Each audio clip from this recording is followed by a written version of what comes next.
Kara and I traced a curve in our respective flights and headed in a dive towards Loki. Both of us placed our fists forward, and at the moment of arriving against Loki, we collided our fists with the magic circles. Tracks. Tracks. With the strength and speed we were having, the two of us seemed to be lines of red lights in the sky that crashed near Loki and brutally broke those annoying magic circles. Tracks. Tracks. Tracks. Tracks. Tracks. Tracks. In less than a second we had carried out multiple attacks of this style with our divine speeds until we left Loki without any defensive barriers. After that, Vali unleashed an immense amount of demonic power from his hands and attacked Loki. Strange equations of magical power had appeared in Vali's hands. The equation was similar to the one Loki and Rossweisse used. That's the Asgardian magic he just learned. To start, here is my first move. Vali fired, and I felt Kara grab the tail of my armor with her hands, and she quickly rose higher into the sky, taking me with her. Bang! Vali's attack exploded with such insane intensity that it easily engulfed hundreds of kilometers in diameter. Kara was able to react before me and got us out of range of the blast. But the attack didn't stop there. Within seconds, the blast continued to expand, covering a third of the abandoned mine, which was already larger than New York City. That bastard. He attacked without any remorse even though we were close to Loki. HMPH. And I even reduced the range of my attack. Vali exclaimed from across the abandoned minefield quite proudly. It has a rather abnormal attack power. Kara muttered after she undid the tail of my armor, and I agreed with her. Ha. Suddenly we both heard laughter coming from above where we were both standing. When we looked ahead, the two of us, well, the three of us, if you count Vali, saw a man floating in the air. It was Loki. His robes were a little torn, but Loki himself was unscathed. Are you unharmed after receiving an attack of that magnitude? The god is truly very scary. I think it's time you called him. Kara indicated to me as she stood in front of me. She's talking about my secret weapon, Mjolnir. Yes, you're right. We can't wait until it's too late. It has to be now. I extended my left arm towards my left side and with my mind I began to call him. Come and obey my will, Mjolnir. I had to concentrate intensely. The hammer had also been transferred to this mine, but the location was much further from the battlefield. I can feel the divine aura of the hammer which reacted to my call and flew from where it was to my left hand. It weighs a lot. I realized that even in my most powerful balance breaker state it was very heavy, but the important thing was that I could keep a grip on it with my left hand. Loki's eyes twitched at the sight of the hammer. Mjolnir. The replica. You're carrying not one but two truly dangerous weapons. Damn Odin. Does he want the meeting to be successful that badly? From this distance, I could see how angry he was about old man Odin. He was angrier with him than with the fact that I was holding the replica in my left hand. Kara turned to face Loki and I followed her as I raised the hammer in my left hand. Kara attacked Loki with her heat vision, who again created magic circles to protect himself and reflect Kara's ranged attacks in another direction. Release yourself, Thunder. The one who can even defeat a god. Come, I'll set you free. Kara reached Loki and punched him with her fists until she broke the god's protective barriers, then she attacked him with a series of punches and kicks that Loki managed to deflect or block with his hands. What Kara was doing was a distraction so I could charge my attack. When I reached Loki, Kara jumped back in the air and distanced herself and I managed to hit Loki with a hammer. The moment the hammer struck Loki, the god turned into an aura and vanished, revealing himself to be an illusion. The swing I made with the hammer had quite a bit of power and pressure, but it didn't release any thunder. What does this mean? Wasn't this supposed to unleash the thunder that can wipe out the gods? Kara came up to me again and was also quite incredulous at what had happened. I don't understand what's wrong with this thing. I answered my girlfriend and swung the hammer a few times to see if it could release any power, a spark, maybe a small flash of lightning, but nothing came out. There wasn't even a sound of thunder. Is this bucking hammer a defective product? Loki laughed loudly as he floated quite a distance away from Kara and me. How unfortunate. The hammer can only be used by someone who is very strong and pure of heart. You must have some bad feelings in your heart, right? You know, evil feelings and emotions. That's why it can't create thunder. I've heard that hammer normally doesn't have any weight and is as light as a feather, you know. Seriously? Bad feelings and emotions. Is he referring to the... You're saying the Juggernaut drive is responsible for this? I don't believe you. You're the god of lies. Kara said that to Loki, sharpening her gaze as she looked at Loki. What a rude look, you make me tremble with emotion, but well, it's time I attack them seriously. But those words, Loki snapped his fingers and Fenrir, who was watching until now, began to move, aiming his sight at Kara and me. The fangs that can kill a god. My servant, Fenrir, he who has those fangs. You will meet your demise even if you are bitten once. If you three believe you can defeat this beast, then come and finish it off." Loki gave orders to Fenrir. At that moment Zez, who was in the distance with the rest of our allies, raised his sword. 9. The moment Kuroka made that cheerful sound, several magic circles formed near her and a very large and thick chain came out of the circle. The magic chain Gleipnir. We finally received it. Since those chains are very difficult to carry, Kuroka hid them within her personal dimension. The chain was held by Old Man Tannen and Barakiel, my comrades from my team and Rias group, as well as Vali's companions. All of them grabbed the chains and then threw it to Fenrir. Ha. It's useless. Gleipnir's countermeasure was already. Loki aside, he was laughing his head off at my comrades' efforts. The magical chains reinforced by the dark elves wrapped around Fenrir as if they had a life of their own. Ooh. The giant wolf howled painfully, echoing loudly throughout the area. Fenrir has been captured. Barakiel said that looking at Fenrir, well, the wolf was unable to move his body. Yes. They have succeeded in capturing Fenrir. Amazing. It's perfect. The dark elves we've never met have done an exceptional job. If Fenrir's movements were sealed, the party will be able to defeat him easily, as long as they don't let their guard down. So this means the only one left is Loki. I imagined the evil god would panic when he saw that Fenrir's movements were sealed, but he kept laughing creepily. You still have an ace up your sleeve. Just as I began to suspect this, Loki stretched out his arms. His skills are currently lower, but… The space on both sides of Loki distorted. What? What are you planning now? From the distortion of space, a pair of new figures appeared. Glossy white and glossy black fur. Quite sharp claws. Eyes devoid of any emotion. And a very wide open mouth. Skull and haughty. Ooh. Ooh. Both giant wolves howled loudly towards the sky, as if responding to Loki's call. The sky changed drastically with the roars of these wolves, and the dark skies became clear. I thought there was only one wolf. What does this mean? Skoll and Hati are Fenrir's children, destined to devour the moon and the sun. According to mythology, Loki transformed a Jotun living in Jarnvidr into a wolf and had her mate with Fenrir. As a result, these two were born. At the moment, their characteristics seem inferior to their fathers, but their fangs are dangerous. After all, one devouring the sun and the other the moon is simply shit. Kara explained it to me, and what she told me and explained left me quite incredulous. What? How come you? In my free time at Catco, I decided to read up really fast on Norse mythology to learn about Ragnarok and Yggdrasil. Oh, I see. Loki clapped quite happily. I like that you know about Asgardian mythology. But do you know what made me laugh the most?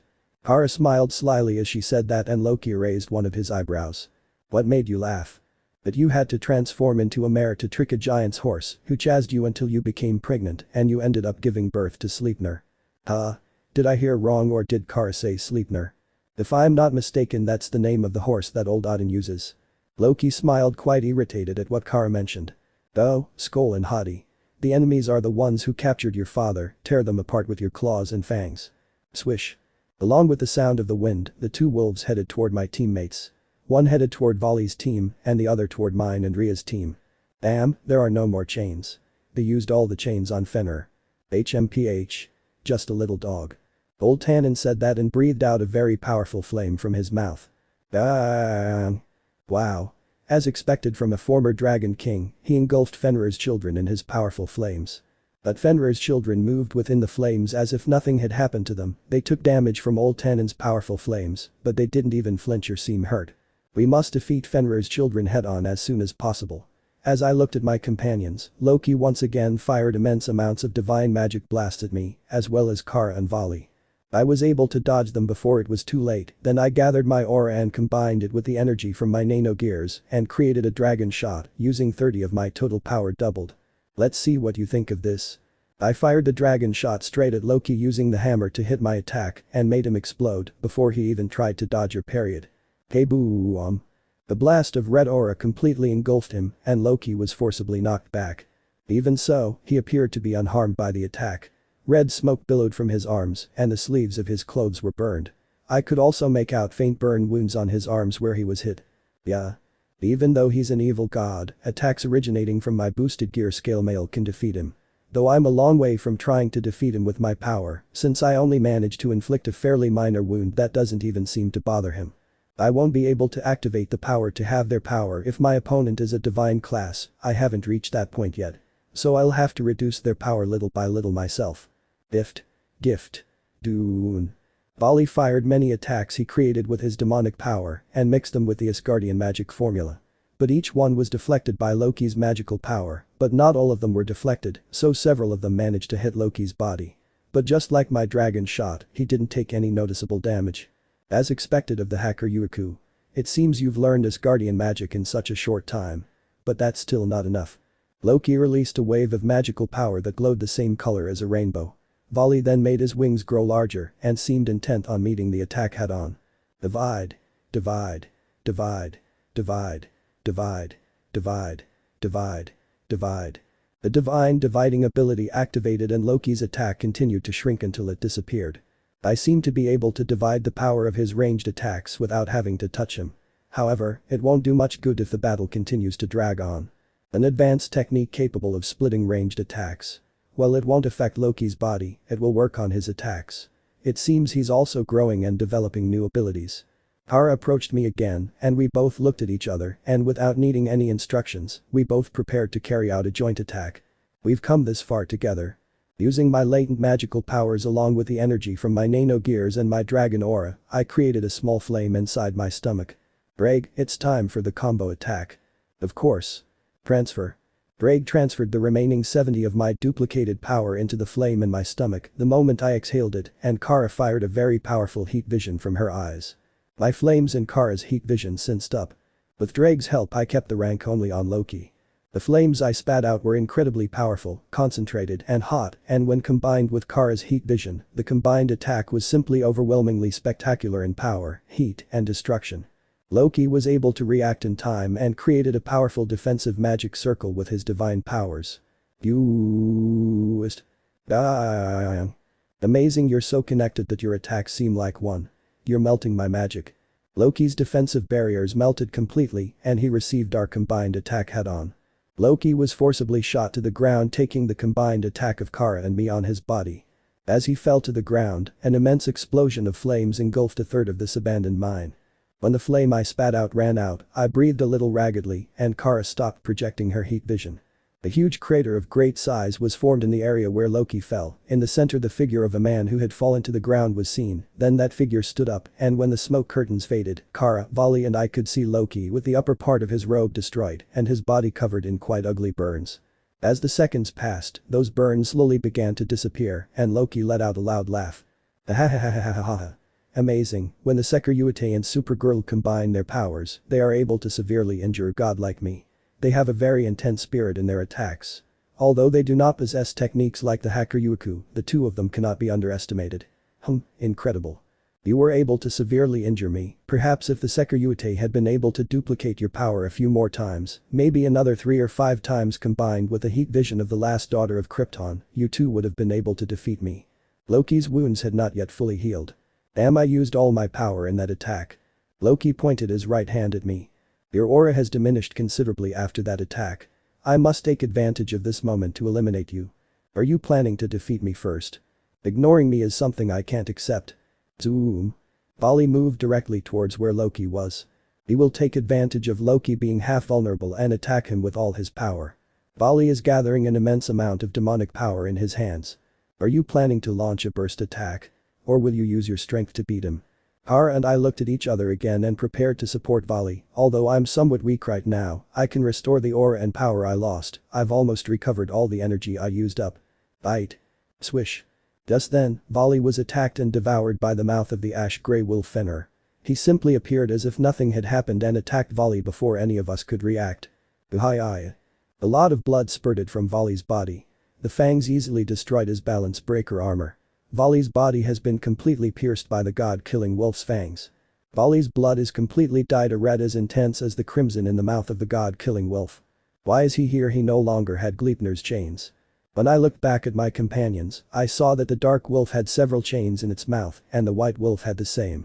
They had been fighting my companions and managed to free their father. Ahahahahaha. Looks like I'll be killing the hacker Yuku first in the end. Loki laughed loudly. Vali. My aura was fully restored and I swooped down to where Fenrir was. Kara followed me on the flight and we both quickly arrived at Fenrir. For the love of Rao. Are you really the strongest hacker Yuku? If you keep this up, our strategy won't work. Even if I don't want to admit it, we need you in this fight." Kara shouted those words and shot her icy breath straight at Fenrir's feet, briefly immobilizing him. Fenrir didn't seem to mind being immobilized on his feet and fixed his gaze on me. "Oh? So you want to take my attack head on? So be it." I gripped the hammer's handle very tightly and prepared to hit him over the head with Mjolnir. "Damn you, you bucking dog." Cracks. He swung his front paw at me, easily breaking the ice, and with it, he hit me right in the chest of my armor. Oi. Fenrir easily managed to pierce through my balance breaker armor. A lot of blood came out of my stomach and mouth. This is bad. The injuries I sustained caused me to lose my balance breaker immediately. Ice. Before I could hit the ground, Kara quickly flew towards me and took me in her arms. "Damn bucking dog." Kara got really angry and shot her heat vision straight at Fenrir's head, and the intensity was so much that the dog squealed loudly and closed his muzzle further where he was fitting volley. Kara noticed this and stopped attacking the wolf. She distanced herself from both Fenrir and Loki, and while I was still cradled in her arms, she pulled a small container bearing the Phoenix clan symbol from my pants pocket. "Hang on, I'll use this and you'll be fine." She uncorked the bottle and sprayed the liquid on my body, and instantly all the wounds I suffered healed completely, leaving no scars. Kara, Volley and I, who are the vanguard, were given small bottles containing Phoenix tears. Thanks, but what about him? Kara allowed me to stand up, and I pointed with my left hand at Fenrir who was still holding Volley in his mouth, as if he were his toy. Instead of saving me, Kara could have used all her strength to force Fenrir to open his mouth, rescue Volley and heal him, but instead she chose to save me and not him.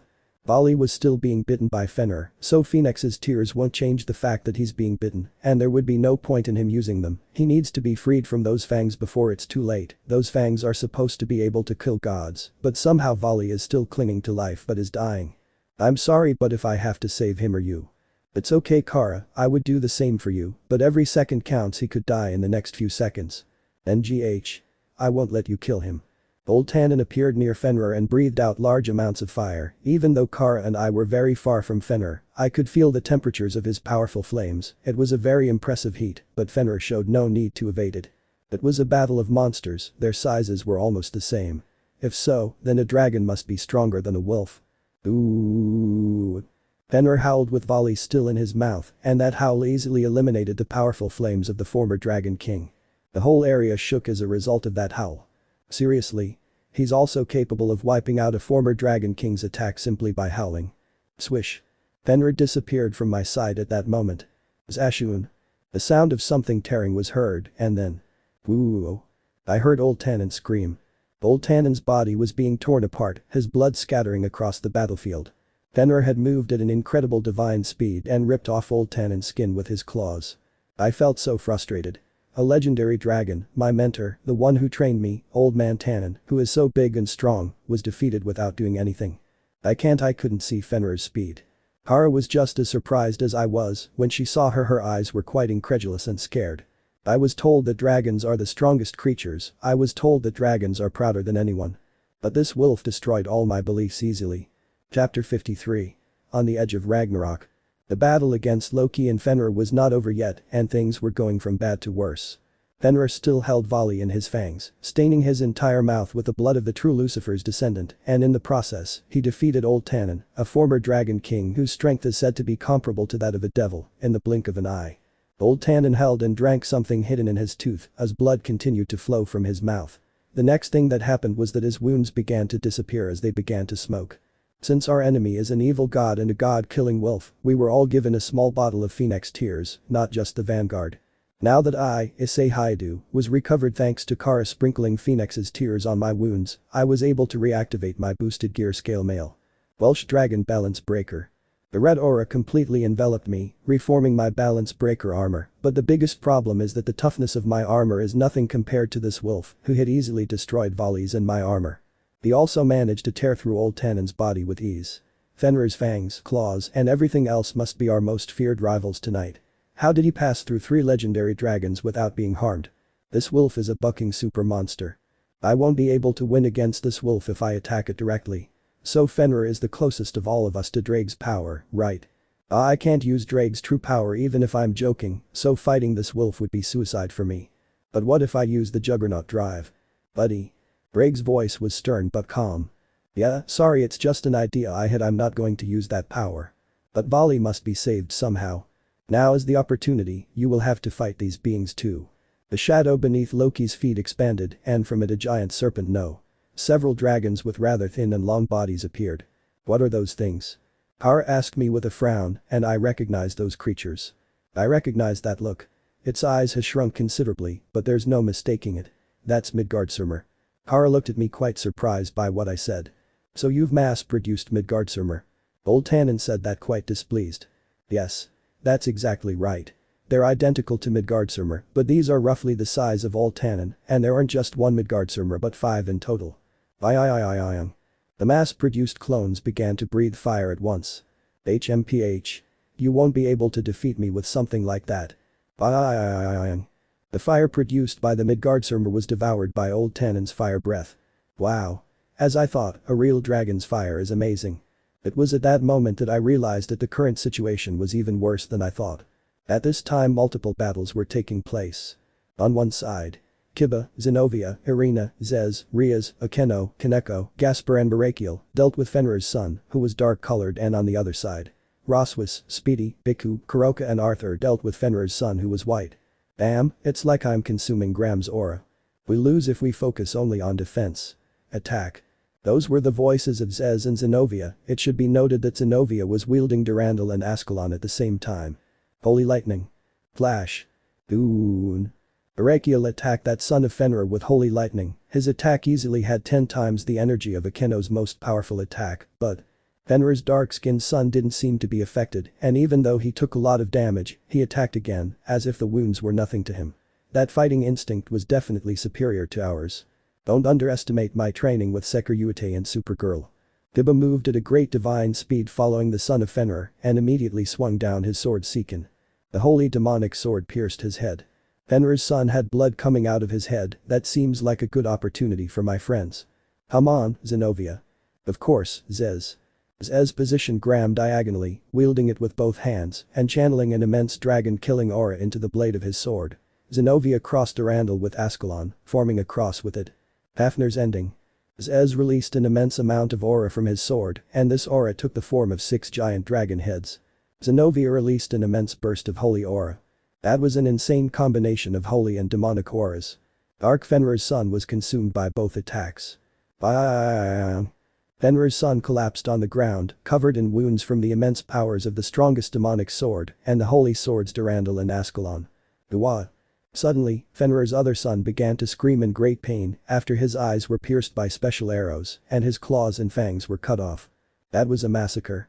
The ones who did that were Arthur, Biku, Kuroka and Speedy. They are very strong and they don't mind causing that kind of damage to their enemies. Yes, those are definitely Vali's companions. Even if their opponent is one of Fenrir's children, they use their abnormal powers without limits. They don't know the meaning of moderation. But what surprised me most wasn't their fighting methods, but the fact that none of them seemed to care that their leader, Vali, was in such a dire situation. They simply focused on their enemy and only their enemy. That's something I could never do. Even Thi didn't seem to care about Vali. Issei Hyoudou. Vali's voice. I looked back at Fenrir's mouth and saw Vali still clinging to life. Just looking at him seemed very painful. Loki and the others, I'll leave them to Biku and the others. Har and I looked at each other quite confused by the words Vali said and looked back at him. Neither she nor I understood what Vali was trying to tell us with those words. Ha ha ha ha, I'm definitely going to finish this wolf off. When Vali said those words full of confidence, Loki let out a loud laugh. Ha ha ha ha ha ha ha. How are you going to do that? You're already on the verge of death. I'm surprised you haven't died yet. Or are you just acting tough because your name is Hakuryuku? Vali smiled in a very macabre way with his mouth full of blood. Celestial dragon. No, don't underestimate me, Vali Lucifer. Suddenly Vali's eyes flashed with a very dangerous white light that he had never seen before. Vali turned his gaze to Loki and then he began to recite a chant. At the same time, a powerful, brilliant white aura enveloped Vali's entire body. Despite his injuries, he was able to reactivate his balance breaker. Each of the jewels on his armor shone with an intensity never seen before. Flash. It was a flash of light with the same intensity as sunlight, but in bright white color. The one who will wake up. They will be ruined from afar. They will certainly be ruined from afar. Voices not belonging to Vali echoed in the area. They must be the remnants of the Hakuryuku from the past that were in the depths of Vali's sacred gear. Therefore, he's chanting the curse.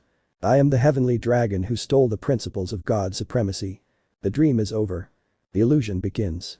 I envy the infinite and I pursue the dream. All. Yes, give us everything. I will become the white dragon of supremacy. I'll take you to the farthest limits of innocence. I will take you to the farthest limits of innocence. Juggernaut Drive. The entire abandoned mine grounds, right down to the farthest corner, were enveloped in an unhealthily bright white light.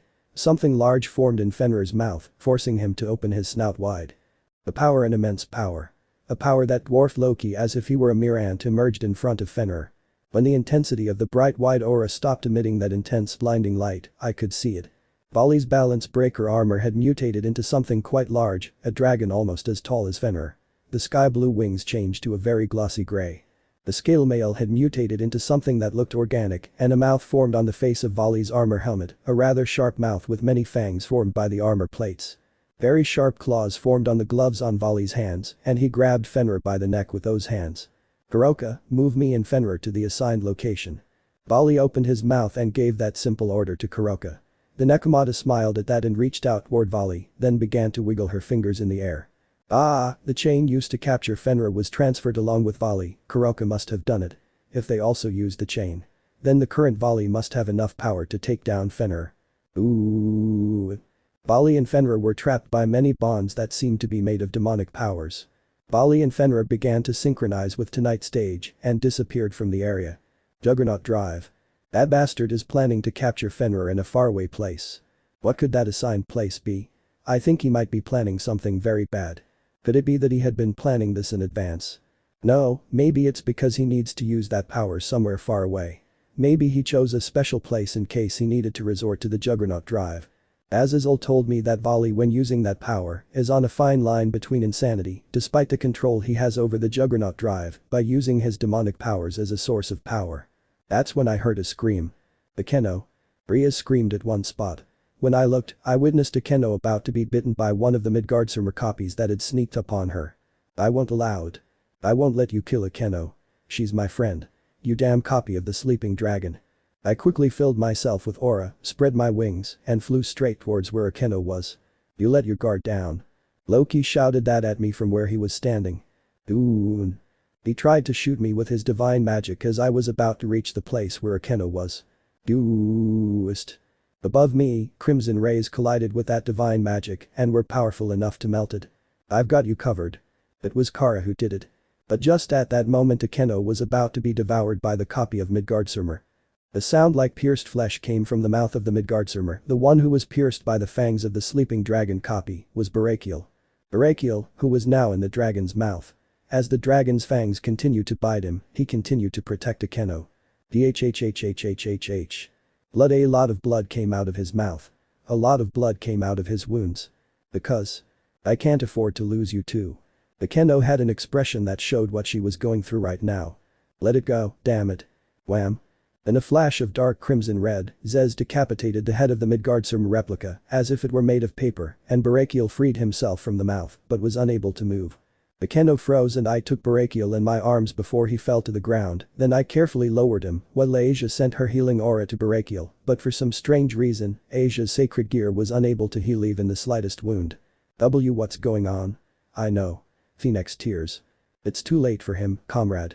What do you mean, too late? Although it is a copy of the Midgardsormr, it seems that its bite is almost as fatal. Along with Fenrir, it is also capable of killing the gods with the poison of its bite. So you're telling me that he will die. Even though the replica's fangs weren't as powerful as the originals, it seems their effects on someone like Barakiel will be just as fatal. He's already lost a lot of blood and energy. According to Ddraig, Barakiel doesn't have much time left to live. Aye. The Keno, who was panicking, approached us, seeing Barakiel with tears in her eyes. The Keno reacts the battle is still not over. Barakiel pleaded with her, and a Keno fell to her knees before her father. I felt someone approach me from behind, and when I turned around I saw that it was Kara. She had a very painful expression on her face, and her eyes filled with tears. Unlike me, she researched Asgard mythology, so she must know how fatal the Midgardsormr poison is. No. I'm going to save Barakiel. Maybe if I bring Asia to heal him up close with my duplicate power transferred into her. There has to be a way to save him. Barakiel must live. He needs to live for a Keno's sake. She already lost her mother. He can't lose his father. I looked back at Barakiel and tried to think of ways I could save his life. Oh, come on. There has to be a way. Please. Someone. Anyone. My eyes soon filled with tears. How curious.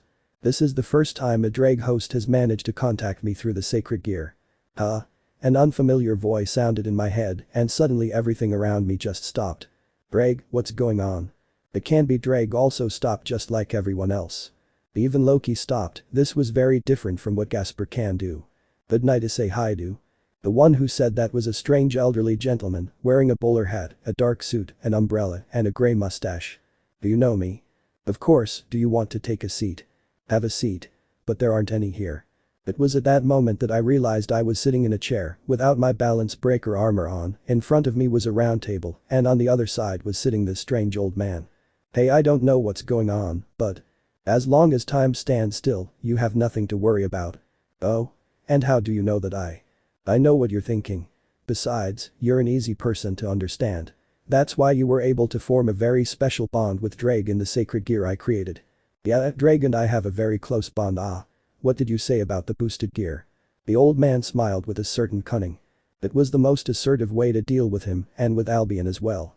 Though it took them millennia to find the host they truly needed. But I'm not as strong as the power, and power. Thinking only about power was what doomed your predecessors, wasn't it? Well.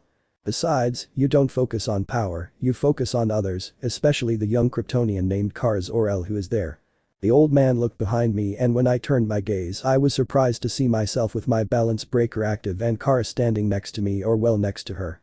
We both saw Barakiel and Akeno. I was there frozen in time, but somehow I was also here with this man.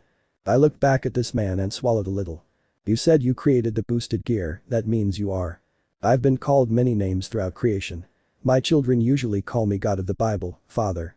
You can call me whatever you feel comfortable with, although I respond most to the name Presence. What? But weren't you supposed to have died or disappeared in that great war? How are you alive? Are you a force ghost? Rather, I continue to exist. Life and death is an ancient concept I created before time passed or this and other multiverses existed. But why does everyone say you're no more if you still exist? Why are there so many balance breakers? Isn't that only supposed to be possible when the balance between the holy and the demonic is broken? If you are existing then why didn't you fix the flaws in the sacred gear system? Presence raised one of his eyebrows as he looked at me. What you call flaws, I call opportunity. I designed the sacred gear system to function just like that, without the control of any divine entity. The system is loaded with the greatest free will, and it's humans who complete the sacred gears with the choices you make. Presence took a cup of tea and took a sip. It's exquisite. Confused, I saw there was also a cup of tea on my side of the table, and following suit, I drank that too, and it tasted spectacular. This really tastes good. So what happened? What made you just make everyone believe you've ceased to exist? For too long, longer than you can imagine, my children and I repeated the same story, over and over again. A war here, another war there. It was so boring repeating it for countless eons until Ddraig and Albion started their own personal feud. The battle of the two celestial dragons, are they really that strong? Dragons, I say this because old Tannen was easily defeated by Fenrir. Do you want me to show you? Presence snapped his fingers and the place where we were standing except for the table and chairs changed. Now we were floating in outer space, in some distant corner of the universe. I didn't need to breathe because well I didn't understand why, but I know it has to do with something God did. Suddenly, I saw a bright red line of light far away and another bright white line of light. These lines of light traveled and collided with each other in every corner of space. When they collided with the planet simply exploded like a firecracker during the holidays. This repeated itself every second, and the intensity of these lights grew increasingly insane until they stopped at opposite ends. That's when I saw it. The red light was actually Ddraig when he was alive, and the white light was Albion when he was alive. The two of them spat out such intense flames that practically this corner of the universe that Presence showed me exploded with such intense flames that everything was simply engulfed in fire. The final consequence was that reality fractured, leaving a huge crack towards the dimensional gap of a size that was impossible for me to measure. The rift then closed and the planets and stars consumed by the fight between Ddraig and Albion rebuilt. That's how it was every hour, every minute. They were so selfish and proud that if they continued like this, they would have turned much of creation into ashes, since all they cared about was fighting among themselves and defeating each other. Presence said it with a bored voice, disapproving of Ddraig and Albion's actions. And that's why you took care of them and sealed them in sacred gears. But what I don't understand is why you don't exist to the three major factions. After sealing Ddraig and Albion and some peculiar variants of them that existed in the multiverse, I realized that Samuel and I, along with Gabriel, Michael, Azazel, Barakiel, Kakabiel and Shamhaza, had been running the same silly charade throughout all of creation for far too long. I also used my powers to create versions of ourselves throughout the multiverse, and the results were similar. Always the same silly war. Of course, I allowed it since everyone has the free will to choose whatever they wanted to do. But I felt so stuck and I began to understand that despite all my powers and my creations, I was the only one who didn't have free will. Since this all began, I always had to be the god of the Bible. Along the way, everyone had become very dependent on me and considered that all their actions revolved according to my will. And that's when I realized that as long as I continue existing for my children, none of them would be able to move on, so I came up with the excellent idea of faking my death and leaving the rest to the Spectre. But what about Asia Zenobia? They believed in you their whole lives and together with Irina, they dedicated their lives to you, isn't that? You were able to move on, just like all my children. A universe without God can keep turning. You've proven it and I'm sure you'll continue to do so. This was messing with my mind. Why did you decide to appear before me? I'm not that religious. And that's why it's so easy for us to talk, don't you think? And now that you're here, what's next, Mr. Presence? That depends on you. I answered your call through the sacred gear, something that had never happened before, since no user had managed to connect in such a way with their sacred gear. Furthermore, I was curious to see my distant great-great-grandson join forces with his rival, with whom he is destined to fight. Who do you say? Distant great-great-grandson joining forces with his rival. Wait a minute, do you mean Vali? That reality check gave me a big jolt. Vali is a descendant of the original Lucifer, and the original Lucifer was in turn the son of God. Just when I thought my opponent couldn't be any worse, I realized this harsh truth. What do you need me to do for you, Issei Hyoudou? Huh? Do you want me to help you regain your lost lifespan? Do you want me to allow you to use the boosted gear's power at 100 capacity? Do you want to extend your lifespan long enough to live with Kara Zor-El until the end? Do you wish to become a god? Go ahead, I will hear your prayers. That's right, God could help me with my lifespan problem, as well as help me master the power of the boosted gear to its fullest potential. But that's not what I want. Well, I do, but it's not what I want most right now. I knew what I wanted and I just hoped the presence would hear my prayer. I placed my hands in prayer form and, with all possible respect, spoke more nervously than I thought I would. Please, I beg you, Lord God. Don't let Barakiel die. He and Akeno need each other. Presence smiled warmly. Ddraig is very lucky to have you. Very well, Issei Hyoudou. But before we say goodbye, you're going to forget this encounter we had. Huh? I need my state of non-existence to continue, even for you. Perhaps we'll meet again in the future. Presence snapped his fingers, a very bright light blinded me, and I felt like I was fainting. Huh? What just happened? My answer came immediately when I saw Barakiel, whose wounds were healing thanks to Asia's sacred gear. I don't understand, the Midgardsormr poison is supposed to be incurable. Maybe it's not as powerful as I thought. Ddraig was also surprised. Yes, you're right, but you know Akeno and Barakiel need each other. I wish there was a way for them to listen to each other's hearts. Thinking about that, I closed my eyes for a second, and when I opened them again, the landscape inside my mind changed. I heard a girl's voice singing. Daughter, where are you? This was the garden of a small one-story house. There was a girl playing Maritsuki. Akeno, where are you? A woman who looked identical to Akeno called out to a little girl. Mommy. Akeno was called by this woman, her mother, and she rushed to hug her.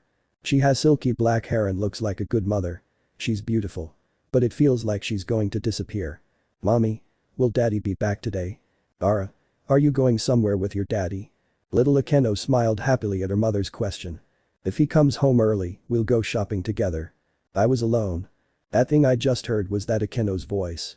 The scene changed, this time Barakiel and little Akeno were inside a bathtub. Daddy, I love your wings. They're black, but they're silky and just like mine. I see, thanks Akeno. I would have been fine if dad had been with me.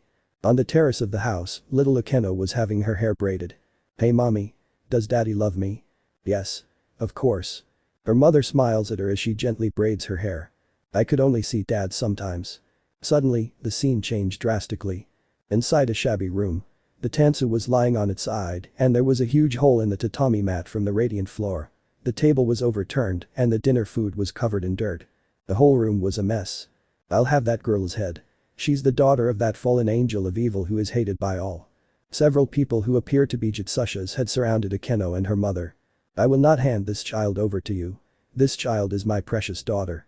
And she is also a very important and precious daughter of that person. Never. I will absolutely never hand her over to you. Akeno's mother screamed as she protected her little daughter. Shuri, it seems you've also been contaminated by the fallen angel. Then you can't be saved anymore. The Jitsusha took out a katana and swung it downwards. Mommy.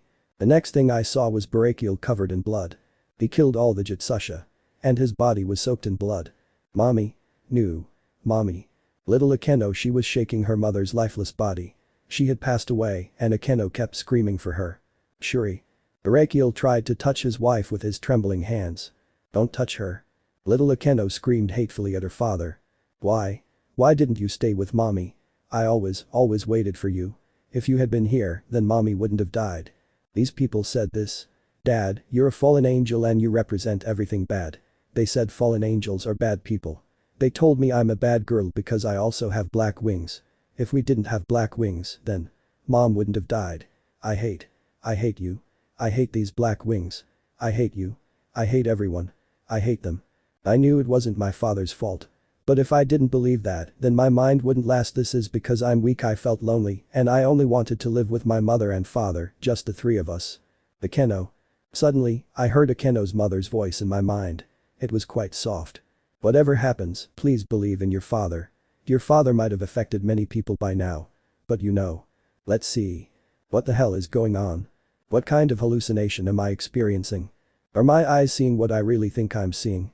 It's not a hallucination somehow that I can't explain. You managed to connect with the hearts of this leader of the fallen angels and his daughter while in balance breaker and managed to call upon that woman's spirit.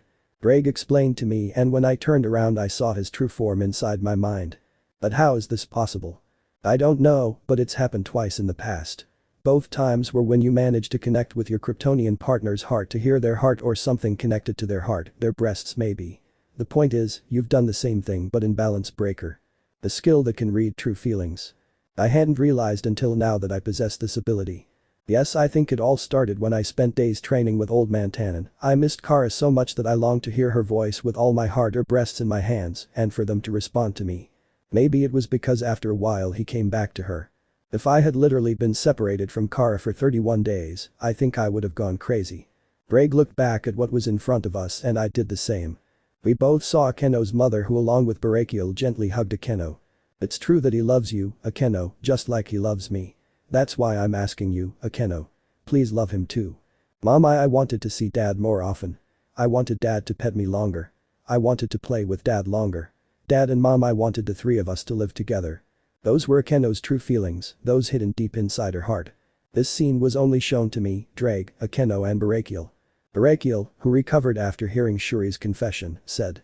Shuri, there hasn't been a single day that I haven't thought about you too. Barakiel reached out with his trembling hand to Akeno and she took his hand. Dad. Suddenly, the hallucination in front of Ddraig and me changed and I saw the abandoned minefield again. Barakiel had already recovered from his injuries and sat on the ground quite confused with Akeno sitting on her knees beside him. Why you, I felt your aura in that world. How did you do it? Barakiel looked at me with his hands shaking and his eyes full of tears. I am sorry but I have no idea. I just wanted you to be able to hear Akeno's true feelings. No matter how much she says she hates you, you are her father and you both need each other. Sekiryuutei no. Issei Hyoudou. Yeah. Barakiel smiled at me. Thank you. He thanked me and Akeno also looked at me and nodded, seeing me with a rather happy smile and tears of happiness. It was at this moment that something happened. Chapter 54. Awakening of the Dark Dragon King. What is this strange feeling? This electricity that runs through my whole body. All the jewels on my balance breaker armor shone with an absurd intensity and currents of electricity enveloped me, along with my signature red aura. I can feel something really strong. Ddraig, what is this? Flash. The thunder and the red aura completely enveloped me. Partner? Can you feel it? This is the power of Mjolnir. Mjolnir? But I believed that because of the negative emotions and feelings in the boosted gear, I wouldn't be able to use its true power. Something changed in you. Since you managed to connect the hearts of this leader of the fallen angels with his daughter and his deceased wife, this happened. This feels like as if you had created a miracle like that damn god from the Bible. All my teammates and those from Volley's team who were still here stopped their respective battles to watch this miracle. Impossible, this shouldn't be possible. Loki shouted from where he stood. That's Issei Hyoudou. The Sekiryuutei I trained. Now I understand why Lord Odin entrusted him with that replica. Old Tannen and Rossweisse said that very happily they had managed to annihilate 2 of the copies of the Midgardsormr. Oh Pharaoh. Kara said that quite happy and shocked. We both turned around to where Loki was, who was now no longer happy, he was terrified. Despite the negative emotions and feelings in the boosted gear, you managed to reach this point, you are certainly full of mysteries. The shadow beneath Loki's feet lengthened again, and 5 more Midgardsormr reappeared. Apparently, there were still more to come. This really is a fierce battle. Will there ever be an end to these things? One of them almost killed Barakiel, and now we have to deal with many more. This god is truly troublesome with all his subordinates. At this rate, someone else might be mortally wounded. Then something happened. A black flame appeared in front of Kara and me. On. Something like black fire appeared from the ground, twisted, and covered Loki and the remaining Midgardsormr. This black abyssal aura. It's the prison dragon Vritra. Old Tannen shouted that. Vritra? That means this is Saji. Now that I think about it, I can certainly feel Saji's aura. But this guy, he's never released fire like this before. A gigantic magic circle appeared on the ground. From its center, a black flame took the form of a dragon. Issei Hyoudou? Can you hear me? It's me, the vice-governor of Gregory, Shimhaza. Yes, I recognize that voice. I've heard it a couple of times in Azazel Tower, and I actually know that person. So he's also aware of it since Azazel is busy. Hello Shimhaza. Were you the one who sent the black dragon? Yes. Azazel told me to send Saji to this place after training. Saji is complete. He's turned into a huge black fire dragon. So this is Vritra, huh? A huge dragon with a body made of fire. Yeah, it seems Azazel miscalculated. He started his training, but he ended up in that state. We were running out of time, so I sent him in that state. Well, it seems he can discern between allies and enemies. And he reported that to you as a good thing. Fallen angels are quite daring. What have they done? We put each of Vritra's sacred gears inside him. Did you do something as reckless as that? I had to force a smile upon hearing that. When Vritra was exterminated and sealed into the sacred gear, his soul was split into many parts. That's why there are so many Vritra sacred gear users. There are 4 types of them: absorption line, blaze, black flare, delete field, and shadow prison. These sacred gears were hidden in each wielder with some differences. And our Gregory organization in the underworld retrieved them and put all of Vritra's sacred gears inside Saji.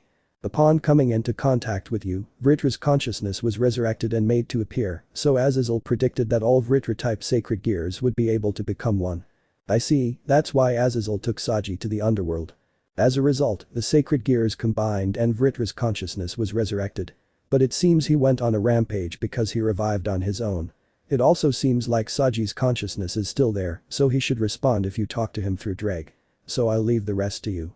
Will you be able to do it? Kara and I looked at each other with a mutual smile. Yes. Kara and I are going to do it. If anything bad happens, we'll bring Saji back by force.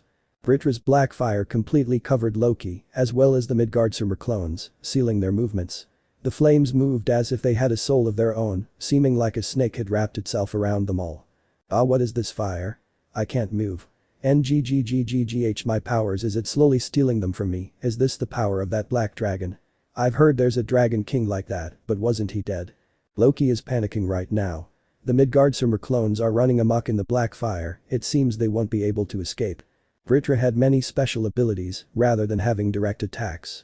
His power might be the weakest among the Dragon Kings, but in terms of diversity and variety of techniques, he is the best among the Dragon Kings. That's incredible. Vice Governor. If there are other Vritra-type sacred gears, can't they mass-produce them using the same method? The possibility of achieving that is zero. To begin with, fusing sacred gears is a dangerous action, and you risk dying if it goes wrong. However, in this case, since Saji and you seem to be friends, you two understand each other, and Vritra's soul was able to revive like a miracle. However, it would be difficult for that same phenomenon to occur in the same way. By the way, even if a new power is attached, the dormant evil pieces within Saji will not change. The fundamental basis is the absorption line, after all the stats of his base body will not change much either. So Saji is limited, Vritra's power will remain the same, although I can see it being very annoying. That aside, Saji won't be able to sustain all that power for long. Supergirl and you must defeat all the enemies while they're sealed. Understood. We will finish them off. Kara cracked her knuckles ready for action, and I, with the hammer in my left hand, channeled its power around my entire body. What Loki said was true, Mjolnir is quite light, almost like a feather when lifted by one who is worthy.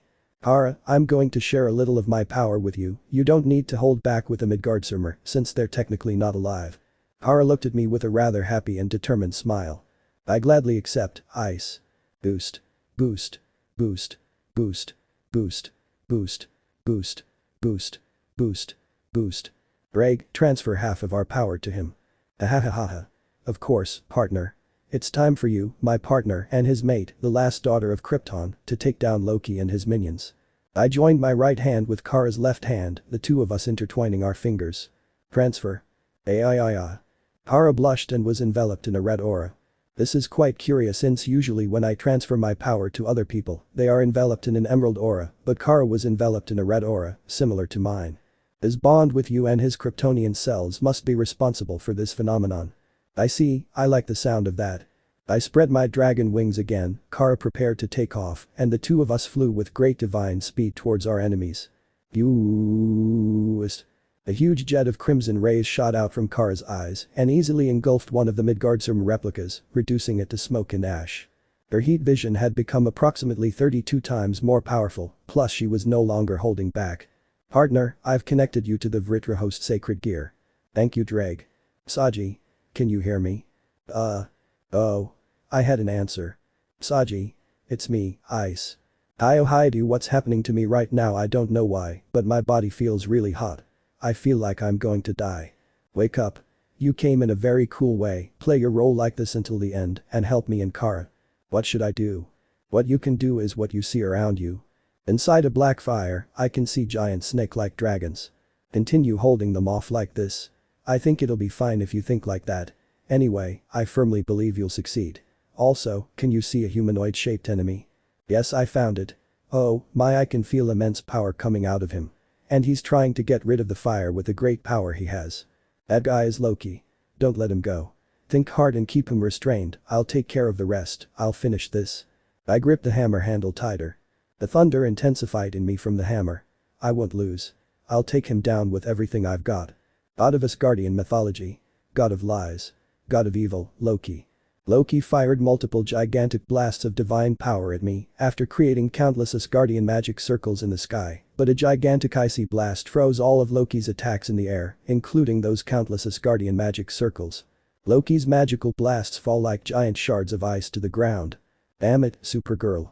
Do you think I'll let myself be captured by something like this? Bang. Loki broke the fire barrier Saji created.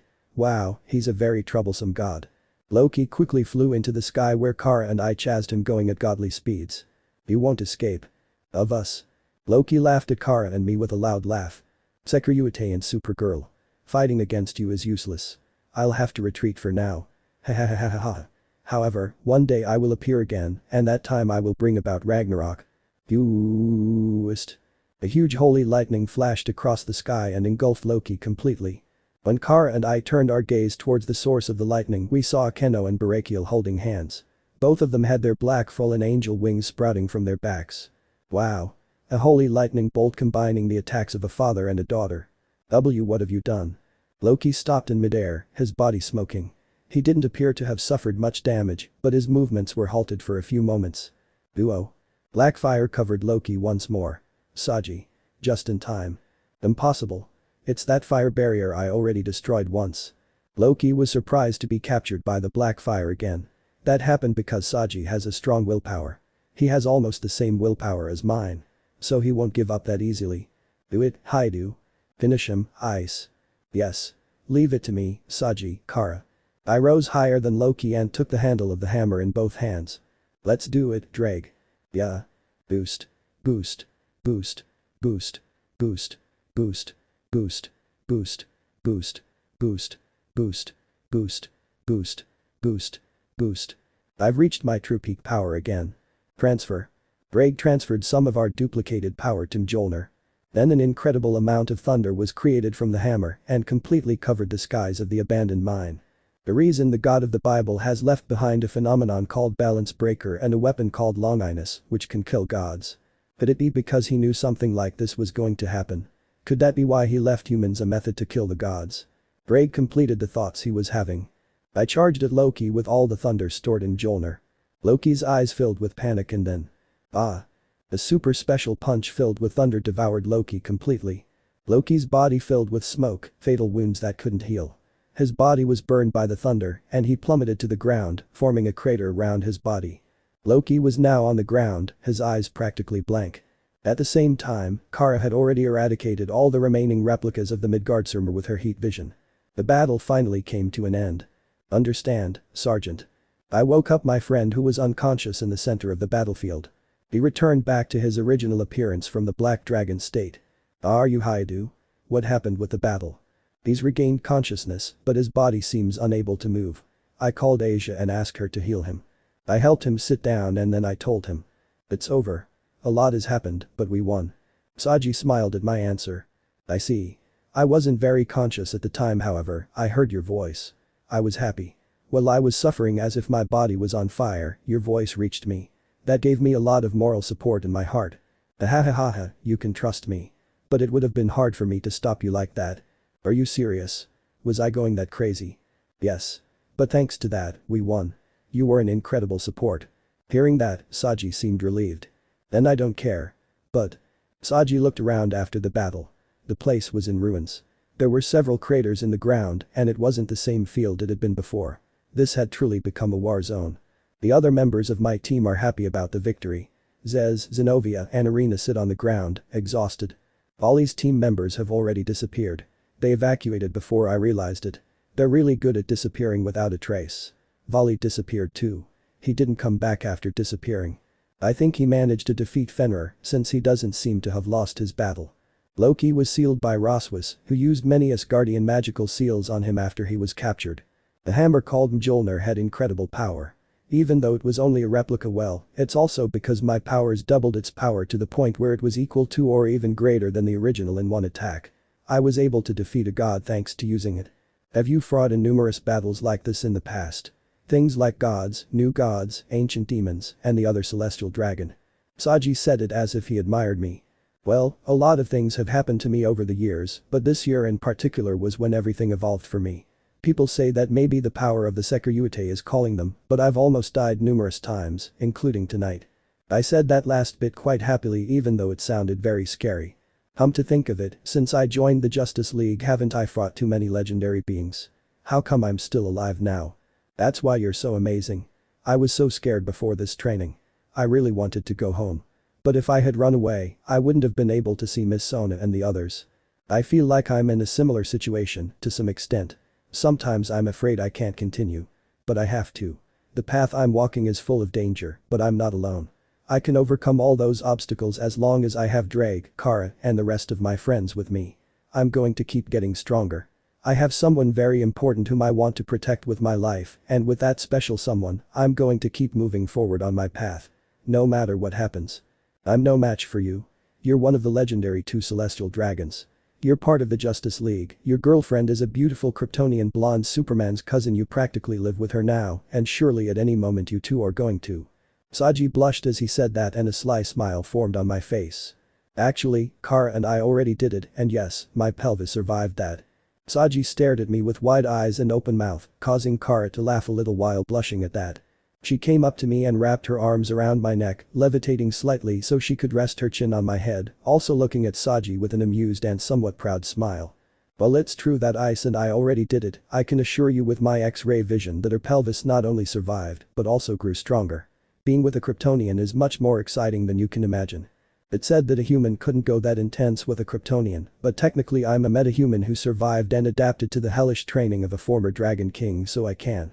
I'm so jealous. I'd like to do it with Miss Sona until my pelvis breaks. And you already enjoyed doing that with Kara's Orel. Saji complained, stamping his feet a little, not realizing that he raised his voice too much, and here was Rias, whose best friend is Sona. Much laughter was heard in the distance, and Rias looked shrewdly at Saji, he noticed that and begged with tears in his eyes. Please don't tell Miss Sona. Miss Rias. Please take pity on me. The truth is, I've been able to enjoy that a lot with my Ice. Kara whispered to me in a rather soft voice, and her smile was more flirtatious. Anyone who hasn't experienced what it feels like to be with a Kryptonian doesn't know what they're missing. It's a pleasure beyond words. I told Saji and I felt Kara turn her gaze towards the direction where Rias was, and for some reason I felt her smile slyly at the Redeed who blushed a lot with what I told Saji. Dio Hyoudou. These were Saji's embarrassing words directed at me. You're healed now. Beja smiled at Saji and helped him stand up. Beja, take care of the others' wounds, Ice and I are fine. Yes. Kara-san. Beja nodded happily and then tilted her head in doubt. What did they mean by doing that? Odd, she was so innocent. I'll tell you another time, now please. Está bien, Issei-san. Beja nodded happily and went to heal the others. Well, now that it's all over, Hyoudou Issei, Kara's Orel. We have to clean up the mess on this battlefield. Let's restore it. My eyes and Kara's widened at that and our mouths dropped open. We devastated this place. And now we have to repair it. After old Tannen asked us to do that, he was also forced to help fix this field. Kara and I, who do not possess high magical powers for construction, took a long time to repair the large craters that we had caused together with Vali during the fight against Loki. Speaking of Vali, where the hell did that jerk go? Vali Lucifer, unknown location. Vali Lucifer, after his arduous confrontation against Fenrir, was on top of a cliff watching the sunset. Behind him, sitting in front of a campfire, was the Queen Speedy, who was polishing some of her arrows that were able to pierce the eyes of one of Fenrir's children. In short, those arrows were not normal, nor were they a joke. The Juggernaut drive I haven't used in a month is affecting me, not to mention being dangerous. If I can, I want to minimize the number of times I have to use it. At this rate, I won't last. So, tell me. What happened on your side, Arthur? When Vali named Arthur, he turned around and the descendant of King Arthur's lineage appeared. I was able to use the power of Excalibur ruler to control Fenrir. The downside is that it will significantly restrict the wolf's power. You had your eyes on its fangs, didn't you? You really have some strange tastes, having taken over such a dangerous monster and having it join our team. Vali smiled with satisfaction, and the next to appear was Biku. Vali, we've received a call from Cao Cao. What did he say? Biku. To sum it up. We're going to act on our own business. Just don't get in our way. That's what they said. Cao Cao. I hope nothing happens to us both. Although I won't hold back if you were to come after us. Any news on the Kryptonian general? Astra and Non haven't made their move yet, but it seems they've already begun their plans and seem to have their eyes set on New York. Perhaps they've already figured out Supergirl's identity. Do you think she's naive enough to believe she'll recruit her? She may try, but she'll soon realize how formidable Kara's Orel can be when accompanied by Issei Hyoudou. She also notifies Red Hood to keep an eye on Cao Cao. Biku smiled bitterly. Who would have thought that a boy from the Lord of the Night would have agreed to join you since that meeting in Gotham City and, in the process, joined the hero faction without raising suspicions. By the way, I received some bad news from him. Vali frowned upon hearing that. What's going on? Cao Cao is in contact with the World Forger. Do you think they're negotiating about the Dragon Eater? Now it was Vali who smiled bitterly. Azazel Surziches. Sorry, I can only tell you through the magic circle of communication, but it seems my family is saved, thanks again. Azazel. Yeah, but you know Surziches. That was impressive. And I'm not just saying that because he managed to harness Mjolnir's true power. I feel like he's somehow responsible for my friend still being alive. Looks like the Sekiryuutei and Supergirl saved the day again, haha. And speaking of the most powerful couple in New York. I've finished testing Ice's nano gears, which were mutated by the Juggernaut drive code and powered by Kara's Orel solar cells. Really? What was the result? Well, there's good news and bad news. Which ones are good? Solar energy from Kara's cells proved to be a compatible energy source to complete the evolution process in Ice's nano gears. And the bad one? The energy is so powerful that the nano gears could break apart before they finish assimilating evolution. They would need a denser, more powerful structure. But you already have the solution to that problem, right? Yes, although this will take longer than I estimated, since the mineral I plan to use is very complex. What mineral do you plan to use? The NTH metal, the ninth metal. Combining the powers of the Sekiryuutei with the powers of the solar energy stored in Kryptonian cells through NTH metal. Gosh, that would make a Juka jealous. Hahaha. But that's enough about my assistant. What do you say about the rights to promote the kids? You mean the rank increases for Kiba, Akeno, and Saji? Yes, with everything that's happened recently, there's probably a lot of talk about a promotion for them. Yes. Kakabiel's attack, the terrorism during the negotiation meeting of the three great factions in Gotham City, the terror that occurred at the raiding game sponsored by us, the terror of the ancient demon faction, and facing the evil god of Norse mythology, Loki. Those are enough achievements for a promotion. It can be said that a promotion for these three young men is guaranteed. Well, their achievements are top ranking among the demons who should have lived in peace for a while. Akeno, who is Barakiel's daughter. Kiba, who has the irregular sacred demonic sword. And now Saji, who possesses all of Vritra's sacred gears. They are all young and promising demons. They are surely ready to resume competition, although they were scheduled for next year. Yes, that makes me feel very happy. By the way, I want to talk to you about the hero faction. Did you find anything? The possessors who were captured alive by Ice and his team, as well as many others who were captured by Superman and Batman in their respective cities, those who were under my investigation and Batman's died naturally. All of them? Yes, the cause of it was the snakes of office. Then they consumed them as we suspected. No, that's not all. The possessors themselves didn't drink them. It's a new type of snake that wraps around sacred gears. It seems that those snakes strongly stimulate sacred gears. Most likely, rather than raising their attack power, this one is equipped to stimulate the unknown factors of Balance Breaker, which still has many hidden factors regarding it. They keep repeating these experiments continuously. I checked the leftovers left over from the snakes, but these aren't the ones that cause them to stop working, whether the possessors die or if the possessors reach Balance Breaker. Something like increasing the number of those who can use Balance Breaker, including us, is a feat that can't be copied right now, even if we wanted to. So these are the methods they use to increase the number of those who can use Balance Breaker, huh? If the sacred gears enter explosion mode and break, then the wielders will die. Either way, that's a method they don't care about. Sacred gear users who fail to reach Balance Breaker must die. The Balance Breaker's clearance sale is scary, but what we need to be most cautious about is the possible birth of a new Longinus. It seems like it will be complicated. The countermeasures against sacred gears. If you think about it, the enemies that will become the most troublesome are the possessors of sacred gears with various special abilities. If it's a simple food type, then it'll be easy to solve the problem. But it's a shame, since there are many abilities that can seal and kill power types. Sacred gears are interesting, but they're terrifying because of that. The parting gift left by God. Something that had been supporting us from the shadows until now, and was simply something with a special ability to become a hindrance to us. Issei Kara Department. As night fell the next day, as Kara and I, Issei Hyoudou, walked back to our apartment, I thought about everything that had happened the day after Loki's defeat. Odin safely concluded his lecture and returned to his homeland. It seemed he had a good response, and I returned the replica of Mjolnir to him. On the other hand, he disappeared with Fenrir. That was a serious problem, and since we only captured Loki and Fenrir's children, it will only be a matter of time before everyone realizes he now possesses Fenrir, and countermeasures are taken. I knew Vali was plotting something, and it turned out Fenrir had been his target all along. It was a miscalculation not to have noticed that. He was definitely using us just to get to Fenrir.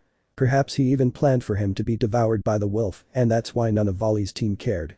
He must be up to no good, we're all sure of that.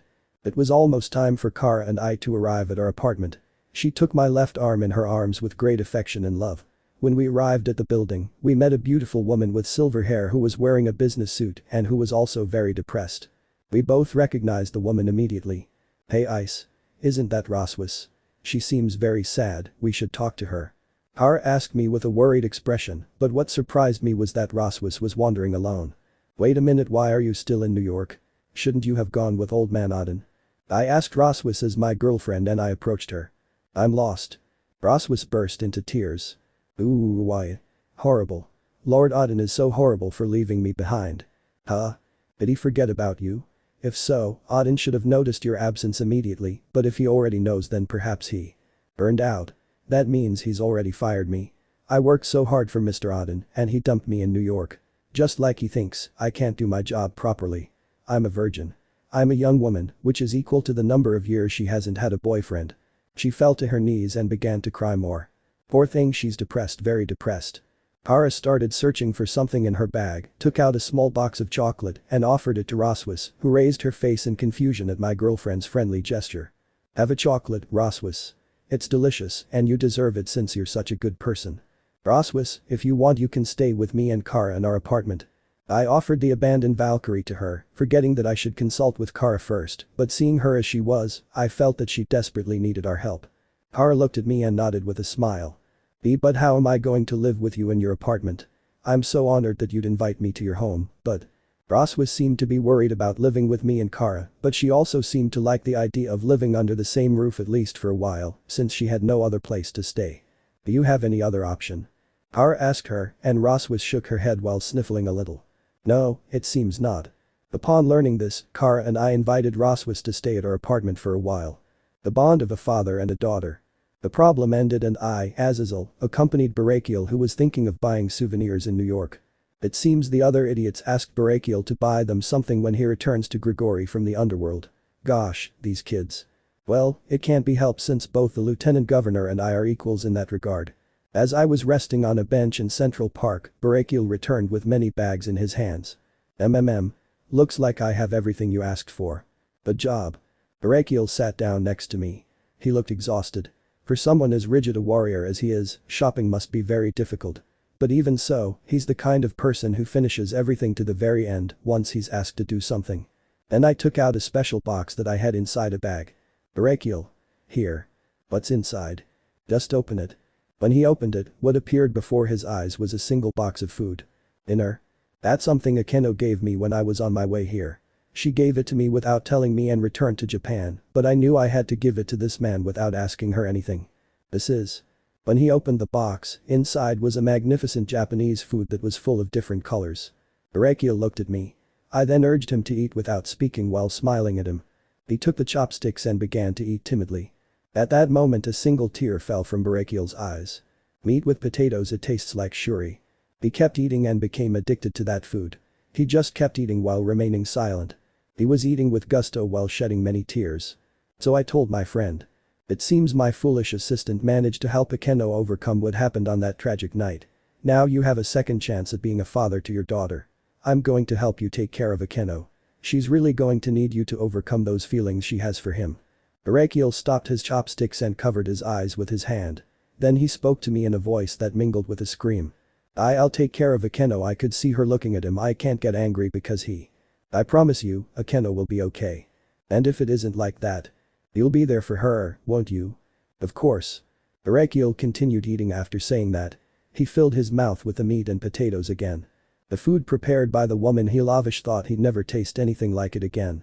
He continued to enjoy it silently, but he definitely received that feeling. I'm sure you'll be able to enjoy that taste again. As much as you want. And as many times as you want, Barakiel. That miraculous foolish Sekiryuutei of this generation. He amazes me more and more with each passing day. But I have to do something about him before things get out of hand. HMPH, the way things are going, I'm almost sure that one day the harem in his life could become a reality. After all, hope is the last thing that is lost, right? Chapter 55. Phoenix, the immortal bird that did not resurrect, Part 1. Issei Kara Department. November 2, 2017, 6:15 p.m. 2 weeks have passed since Loki's defeat. Rossweisse no longer works for Old Man Odin and hasn't returned to Asgard since. In fact, she got a job at Azazel Tower since Azazel pulled a few strings, and in the process, she also joined my team both inside and outside of the Justice League. Rossweisse is now a neighbor of mine and Kara's as she lives in the apartment on the floor below ours. Tonight Kara and I, Issei Hyoudou, will stay up to watch series and movies while we stay snuggled up on the couch, and just at this moment she had already settled on my lap. The last few days had been quite peaceful, so much so that the Sekiryuutei and Supergirl didn't need to patrol the streets. Kara was about to select a movie with a remote control, and it was just at that moment that someone knocked on our apartment door. We both looked at each other in confusion, since we weren't expecting anyone in particular to visit. A second passed, and Kara got up from my lap and went to see who it was. But strange. Asia, Zenobia and Irina were in Smallville at the Kent house. Rossweisse is probably training her magical skills at Azazel Tower. That beautiful Valkyrie was a great addition to my team, since she has a great talent for magical abilities, and in fact, her magic is one of the most powerful, since it is Asgardian magic and could help Asia a lot. In my team there is Zez, who is a technician with talent in handling the demonic sword, Zenobia, who is a swordswoman who focuses more on pure power, Irina, who has light abilities, Asia, who is the support and has magical abilities based on personal defense and not on the attack as such. Kara is a mix between pure power and techniques, and finally there is me, who is the one who stands out the most in power, although I am also a great support thanks to transfer. When Azazel offered that contract to the Valkyrie, she was quite surprised, and in fact, this is what happened. 2 weeks ago. Don't you want to work at Azazel Tower? Azazel asked her that question when he came to the apartment where Kara and I live, since I told him about Rossweisse's situation. Sob, really? Yes, you can work at Azazel Tower as a trainer, you have good magical skills. But will I be able to live in this country? If I return to Valhalla, the others will get angry and tell me how brave you are to show your face when you came back after Lord Odin. They'll probably take my job away from me, and I had finally found a job to keep my life stable. Azazel let out an amused laugh and showed him some documents. This is what you would earn if you worked at Azazel Tower. Rossweisse grimaced in astonishment at the documents Azazel gave her. That's incredible, so the salary is so oh by Odin's beard, this is more than I used to earn in years of work. Also your skills as a Valkyrie could be of great help to Ice, who is the Sekiryuutei and has his own personal team inside and outside the Justice League. Rossweisse was even more amazed. Me joining the Sekiryuutei team, you say? What are you suggesting, Azazel? I questioned, confused, and he looked at me with an amused smile. Think about it, her skills will be very useful to you. Besides, your team lacks someone competent in high-level magic skills, and Rossweisse is an expert in magic. Kara and I looked at each other, and she nodded with a smile. That's a good point, plus I'm vulnerable to magic, having a Valkyrie on the team will be a great success.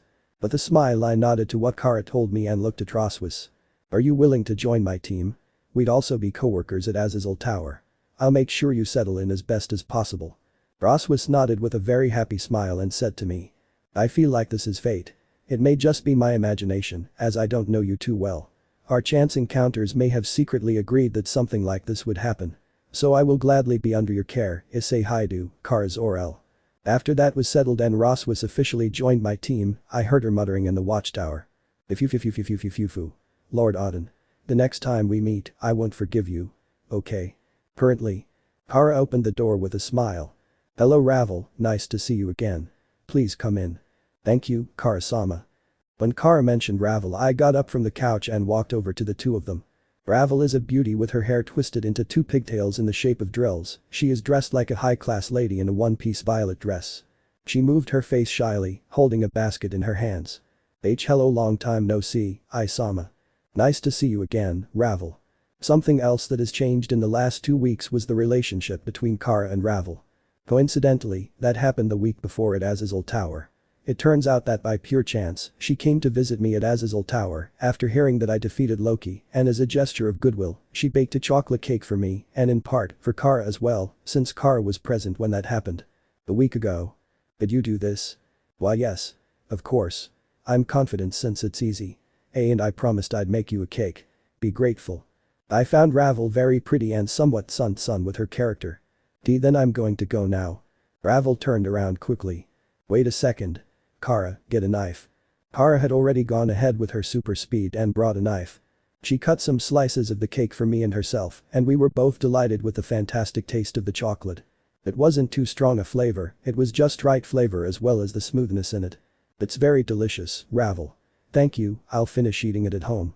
Hahaha, I don't know when I'll be able to see you again, so I thought I'd give you my feedback on the current taste. This is the best chocolate cake I've ever had in the entire galaxy. And I've visited 12 different planets, so I mean that literally. Kara said that, truly delighted, and took a step closer to Ravel. You can come visit us at my apartment whenever you want, as long as you bring more cakes. With just one taste of that chocolate cake, Kara's attitude towards Ravel changed radically, and I added. And of course, I'll be sure to have tea with you another time. We can also have soda and come visit us whenever you can. On Thursdays, we have a series and movie marathon at our house. Ravel had tears in her eyes and her face was quite red, then she said to us both with a big smile. I'll see you soon, Isama, Kara-sama. Thank you for everything. Back in the present. Ravel sat down on one of the armchairs while Kara and I sat back down on the couch, enjoying the delicious cake Ravel had prepared for us this time. I swear to Rao, your cakes are the most delicious I've ever tasted. Kara congratulated him quite happily. Yes, I like it very much, and tell me, what brings you here? I can sense this isn't a casual visit, can't I? I told Ravel after tasting the delicious cake and swallowing it. Ravel, who was acting quite shy, told us. I want to ask something about my brother. When Kara and I heard that, we both looked at each other for a second, then looked back at Ravel and listened to what she had to say about Riser. Kara went to prepare tea for our guest, poured Ravel some of it, and then sat down next to me again, holding my hand, so she could listen to what Ravel had to say about Riser. What's up with Riser? I asked Ravel with great interest. As I mentioned a few months ago, he went into depression after you beat him and he hasn't recovered yet. Are you still depressed? I think it was about 5 months ago when that event happened. Rias was defeated in a raiding game and was going to marry Riser. My girlfriend Kara and I wanted to do something for Rias, and her older brother, the great Lucifer, invited us to the engagement party where he arranged a meeting between Riser and me. Back then, both Kara and I didn't know much about the politics of the underworld and decided to accept all the terms without a second thought. Then Riser boldly declared that if he won the battle, he would not only get Rias, but Kara as well. Obviously, he wasn't going to allow something like that to happen, and if I won, his engagement to Rias would have to be annulled. For the devils, this occasion became a huge topic among the underworld's high society and left a complicated impression on them. Since important matters among high-class devils, which have been passed down from generation to generation, were involved, it became a scandal for the pure devils who take their traditions seriously. Even though I'm not a demon, I was also heavily involved. After all, I was the one who destroyed Riser's credibility, pride, and everything. As for that, I don't regret my actions. Kara is the woman I love, and I won't let some stupid guy try to claim her as something they want to possess. No. I've said it before, and I'll say it again. It doesn't matter to me if my opponent is a demon, a god, a Kryptonian, or a ruler of Apocalypse. If it's up to Kara, I'll defeat them all. I still remember how my battle against that guy went. He, being a phoenix, relied on his regenerative abilities, but those immortal abilities were consumed by my Sekiryuutei power, which back then wasn't as monstrous as it is now. I already knew about Riser's depression, but I had no idea he was still depressed to this day. Well, if I had to put myself in his shoes.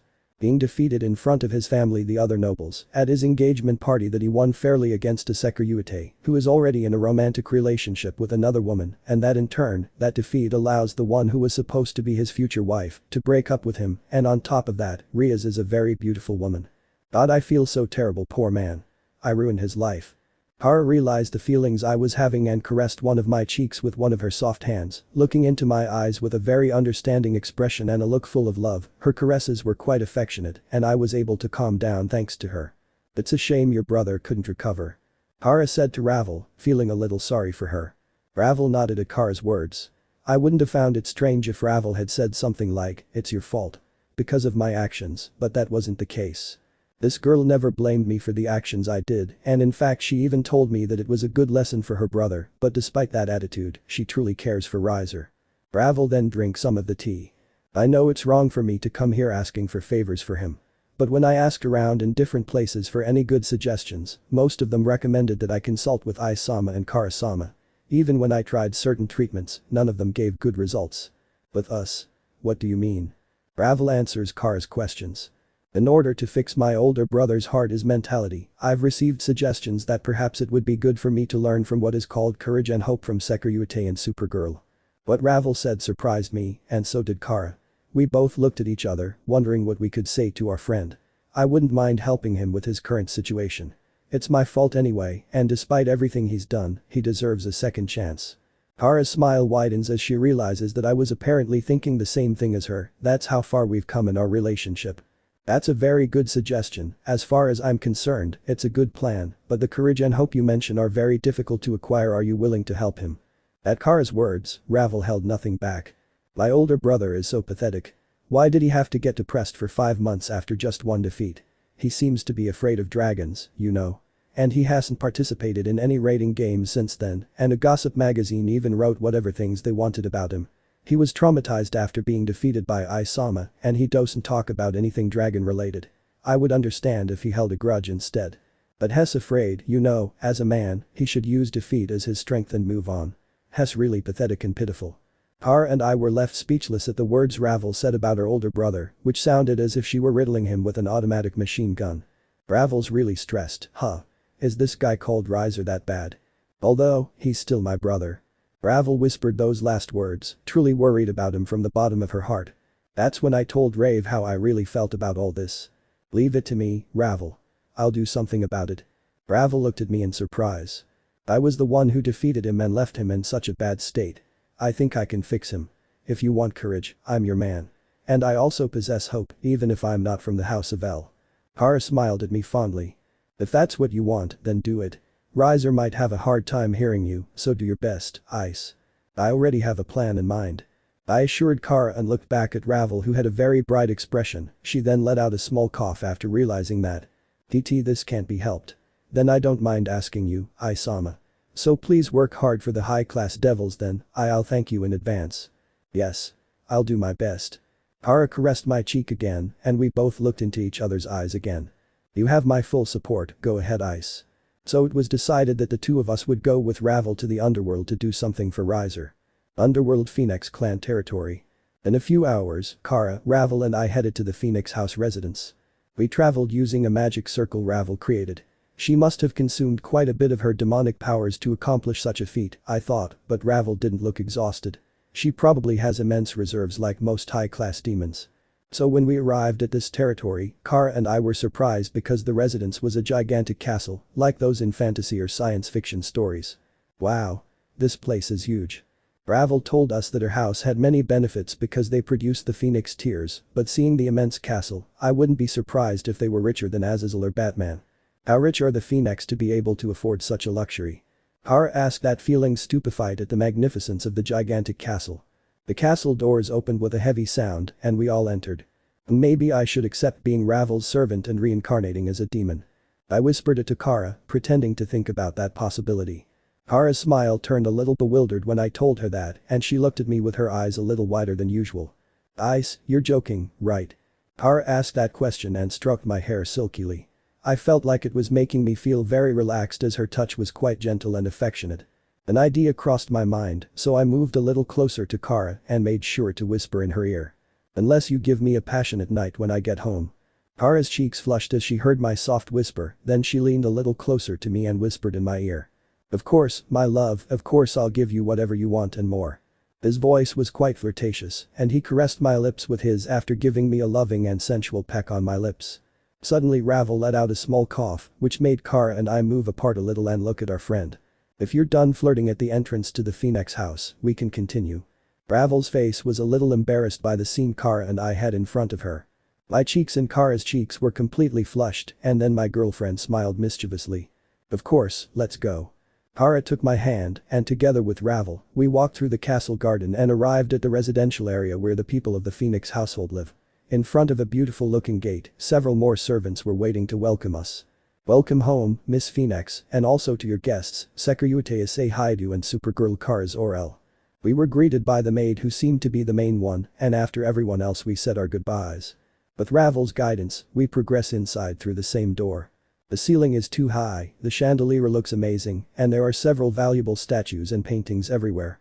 So, Ravel. What has Riser done since then? I asked as we walked down the hall.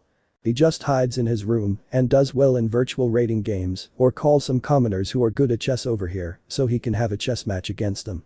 So he became antisocial. For someone like Riser, who looks like a good-looking playboy to become antisocial, he must be suffering from some pretty severe trauma. We walked for 10 minutes. The place was enormous. Much bigger than Wayne Manor. Suddenly, Ravel stopped in front of a rather large door. On the door was a splendid carving of a firebird engraved on it. Knock, knock. Ravel knocked on the door. Ani-sama, I have brought you some guests. There's no answer. Is he sleeping? When I thought that, I heard a voice from inside. So it's you, Ravel. I don't want to see anyone today. I had a bad dream so I'm not in the mood to see anyone. Someone said from inside. Hearing that, Ravel sighed and said to him. This is Kars Orel. After a pause the sound of something falling to the floor was heard and echoed from inside the room. Who do you mean Supergirl? He was scared. Kara was an unexpected guest for him, which is understandable since they technically never spoke. The only indirect interaction was when he wanted Kara to be his prize if I lost to him. Kara was surprised to hear that reaction. It seems he's really freaking out about her coming to visit him. I feel a little bad, but neither Kara nor I can back down, we have to continue moving forward with the task of helping Riser. Kara took a step forward. Riser, I'm here. What do you want from me, Kars Orel? Have you come to laugh at me? Or have you come to tell me about your intimate and loving relationship with the Sekiryuutei? Riser responded in a low voice. Rather, it seemed that there was a slight resentment mixed with fear in him. I could feel Kara filling with empathy, she turned around and beckoned me to come over to her, then looked back at the door. I just came to help. Riser, please, could you open the door and let me talk to you, please? I approached Kara and together we waited for a response from Riser. We both heard harsh footsteps approaching and the door was violently opened. The one who came out was Riser, who had his hair and the clothes he was wearing very messy. What do you want with a man like me who was humiliated by your damn boyfriend?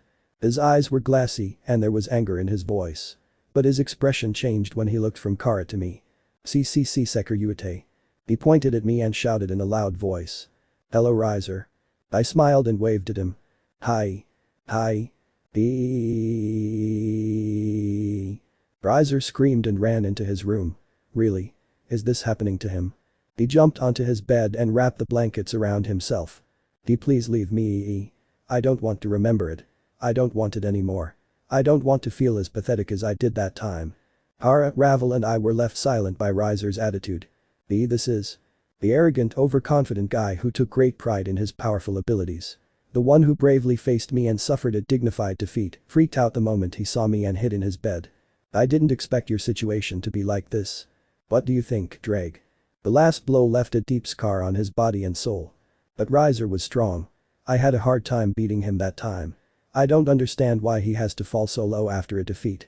Of course, he was a formidable opponent since he possessed the powers of a phoenix. But compared to your power back then, you've made overwhelming progress while this high-class devil was left traumatized. Your Sekiryuutei power back then was able to burn his spirit. What do you think would happen now if you decided to fight him with your full power? Well, if you put it from that perspective then. Also, your Kryptonian wife trains mock battles with you, and you're able to keep up with her to a certain extent. If you're able to keep up with her, what do you think will happen to this phoenix? That is a very good point, Ddraig. If I, who am capable of training fights with Kara, would be unfair of me to face Riser with all my power. Ani-sama. Since I-sama and Kara-sama came to see you, please get out of bed. Ravel is working hard to pull the covers off him and get him out of bed. Go on, get out of here. Please, get out of my house ease. I don't want anything from you. Go book yourselves somewhere else. Riser just screamed that. That attitude of hers is bothering Kara, it was making her angry, and I could see that her eyes sparked when she heard Riser's nonsense. Riser, please come here and talk to me face to face. Hey Kara. She turned around and looked at me. Yes, love. I think Riser needs to be forcibly removed from his room. Kara was a little thoughtful and after a few seconds she nodded. Okay, go ahead. The next thing that happened was quite funny. Kara approached Riser's bed and lifted the bed with one of her hands, as if it were a simple potato, and extended her arm upwards with the bed raised, which terrified poor Riser a lot. Many women watched in astonishment as Kara walked back down the hallway, casually getting up from the bed where Riser was. He continued to complain, and many girls tried not to laugh at the scene. Kara pulled Riser out in record time and carelessly tossed a bed with Riser still in bed into a private area of the castle courtyard. After a while and a special call, I found myself packing my things in the yard. Okay, that's all I need. Kara approached me and a doubt crossed my mind. Are you coming too? Of course, love, I'm not going to miss this plan. Kara smiled back and lovingly caressed my cheeks. I felt the softness and gentleness of her special touch again. She then looked into the distance at Riser, who was standing with his arms crossed, dressed elegantly. He looked very irritated and embarrassed. Now, what can we do to help Riser, Ice?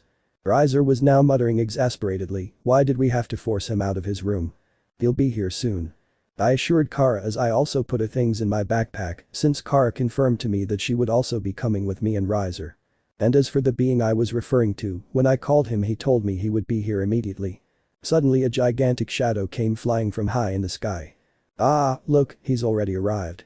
Kara looked up and together we looked up at the gigantic being that had appeared. Woo. The one that landed in the courtyard near Kara and me is a giant dragon, the former Dragon King Tannen. It hasn't been that long since we last met, Hyoudou, Issei and Kara's Orel. Old Tannen greeted us. Old man, thanks for coming. I thanked old Tannen for going to the trouble.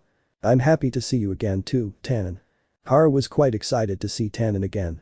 Riser, upon realizing that old Tannen had arrived, freaked out and fell on his butt on the ground. Tannen.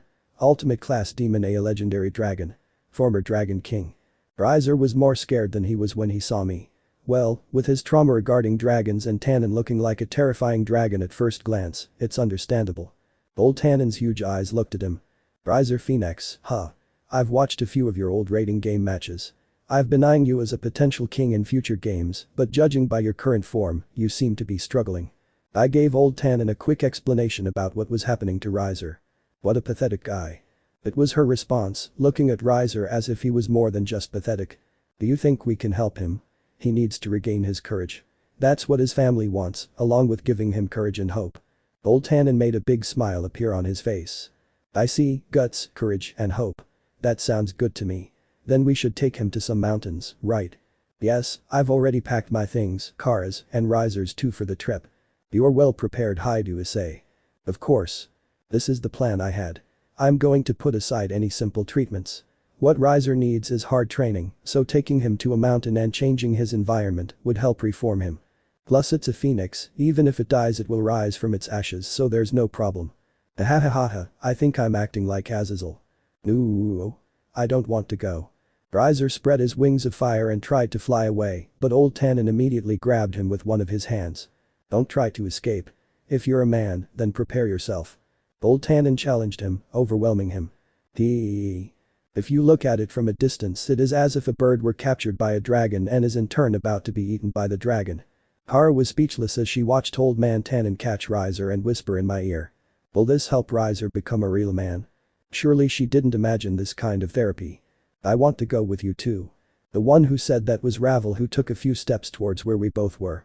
Ravel, do you want to come with us too? Hara asked in surprise and then told me. Gosh, I don't know if it's best for him to go with us. Hara wasn't very convinced by that possibility. My brother, I want to help him with you. Ravel said this with very determined eyes. She must be very worried about her older brother. She has good eyes, Kara Zor-El, she won't be a problem. If you were your partner Hyoudou, take care of her.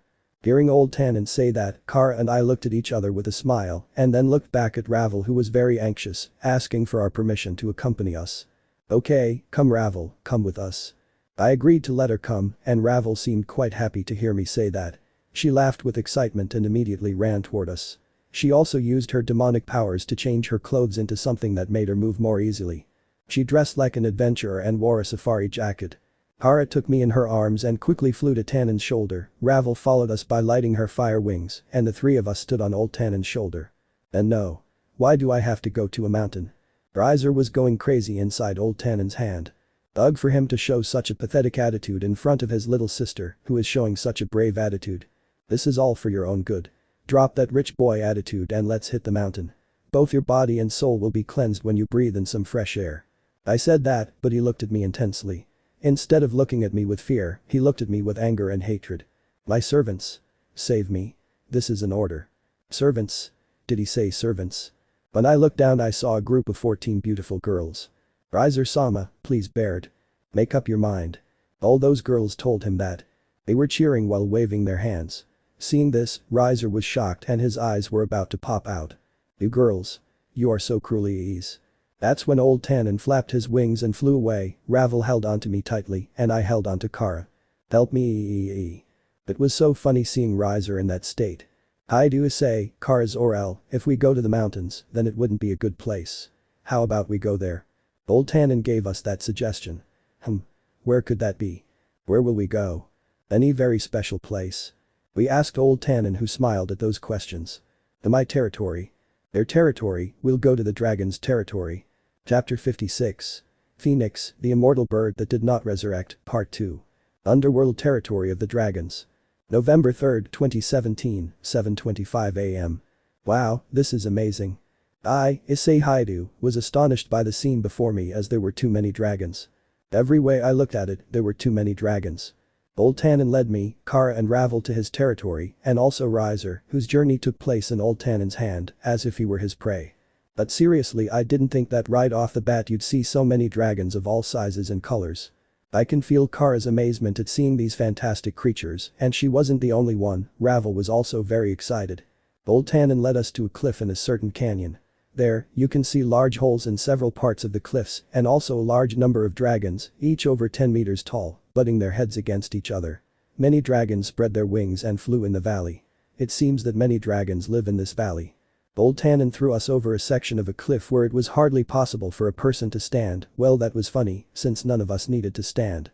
The canyon was wide, and for someone like me who can't fly right now, it would be very dangerous if I fell from here, although that wasn't the case since I was being held by Kara, who could fly, and Ravel, having her fire wings, could do it too. At first glance, Kara seemed like a quiet person, but since this was our first time ever coming to old Tannen's territory and seeing so many dragons, the whole thing was mind-blowing for her. I know this because I'm experiencing those same feelings. Kara stared at the majestic view in front of her, and I felt so amazed and surprised at how huge this place was. The dragons here stared at us from their nests as if they thought we were strange. This habitat was incredibly amazing. This is the Dragon Canyon where my people live. This area is only a part of our habitat, but you could say this is the limit where you can survive. And these dragon tribes are also the ones capable of communicating with each other. DDD dragons. And speaking of the king of Rias, who is next to us and the only person sitting on the cliff, had a blue face after seeing the herds of dragons in front of him. Oh my god, with each passing second, his severe trauma towards dragons worries me more. Riser's attitude amused Kara a little as she felt very different from him. This is incredible. I feel really excited as I look at everything around me and the number of dragons here in front of us. I don't know how to explain it, Ice, but I feel so happy to see that this is so big and beautiful at the same time. It's truly impressive. Ravel, on the other hand, looked down at her older brother and was uncomfortable seeing how blue his face was. She hoped she could do something about his trauma. Mr. Tannen. The voice I'd never heard before was heard, and two dragons appeared before us. One had blue scales, and the other had light blue scales. Did he call us? The blue-scaled dragon asked. Yes.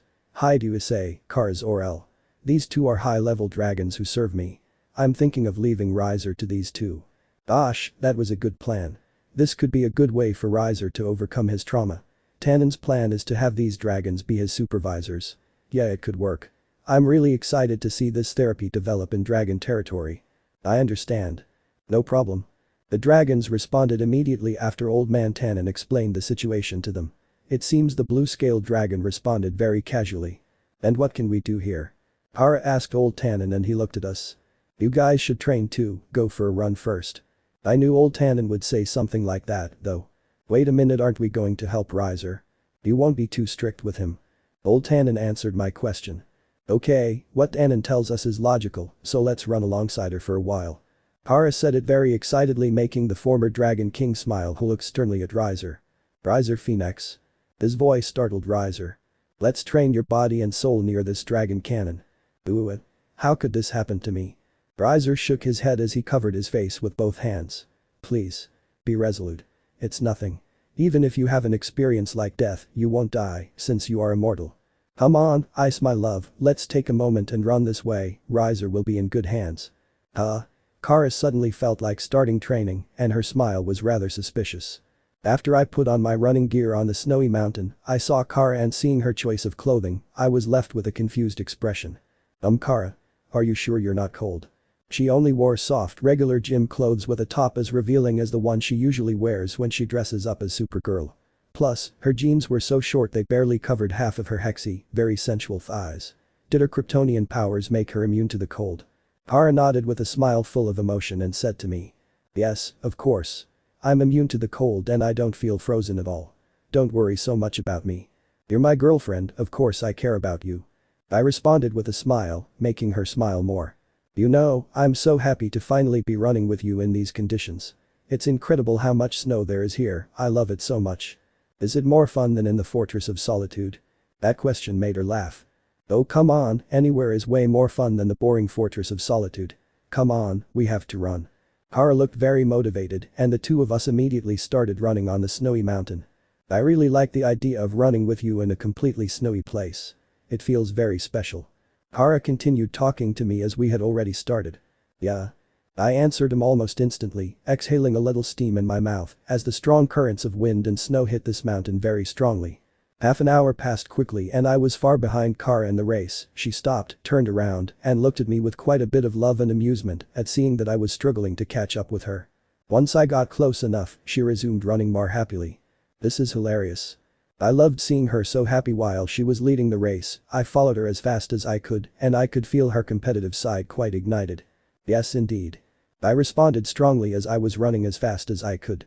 I can still run faster than you, my love. I could see an amused smile on Kara's face as she turned around again, still running ahead of me. She was merciless. She loved that I couldn't beat her. Of course, with Kryptonian powers, who doesn't? I exclaimed as I struggled to catch up, but Kara was immensely faster than me. She smiled mischievously at me and added. Are you telling me your legs can't keep up with me?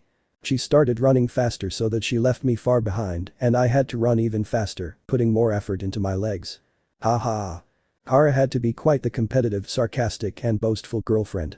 Our race lasted quite a while, she kept laughing at me, and despite her very competitive way of being, I enjoyed racing against her who is the love of my life. Yes, all in all it was a very fun experience. Ooh-oh. Suddenly we both heard a loud bang.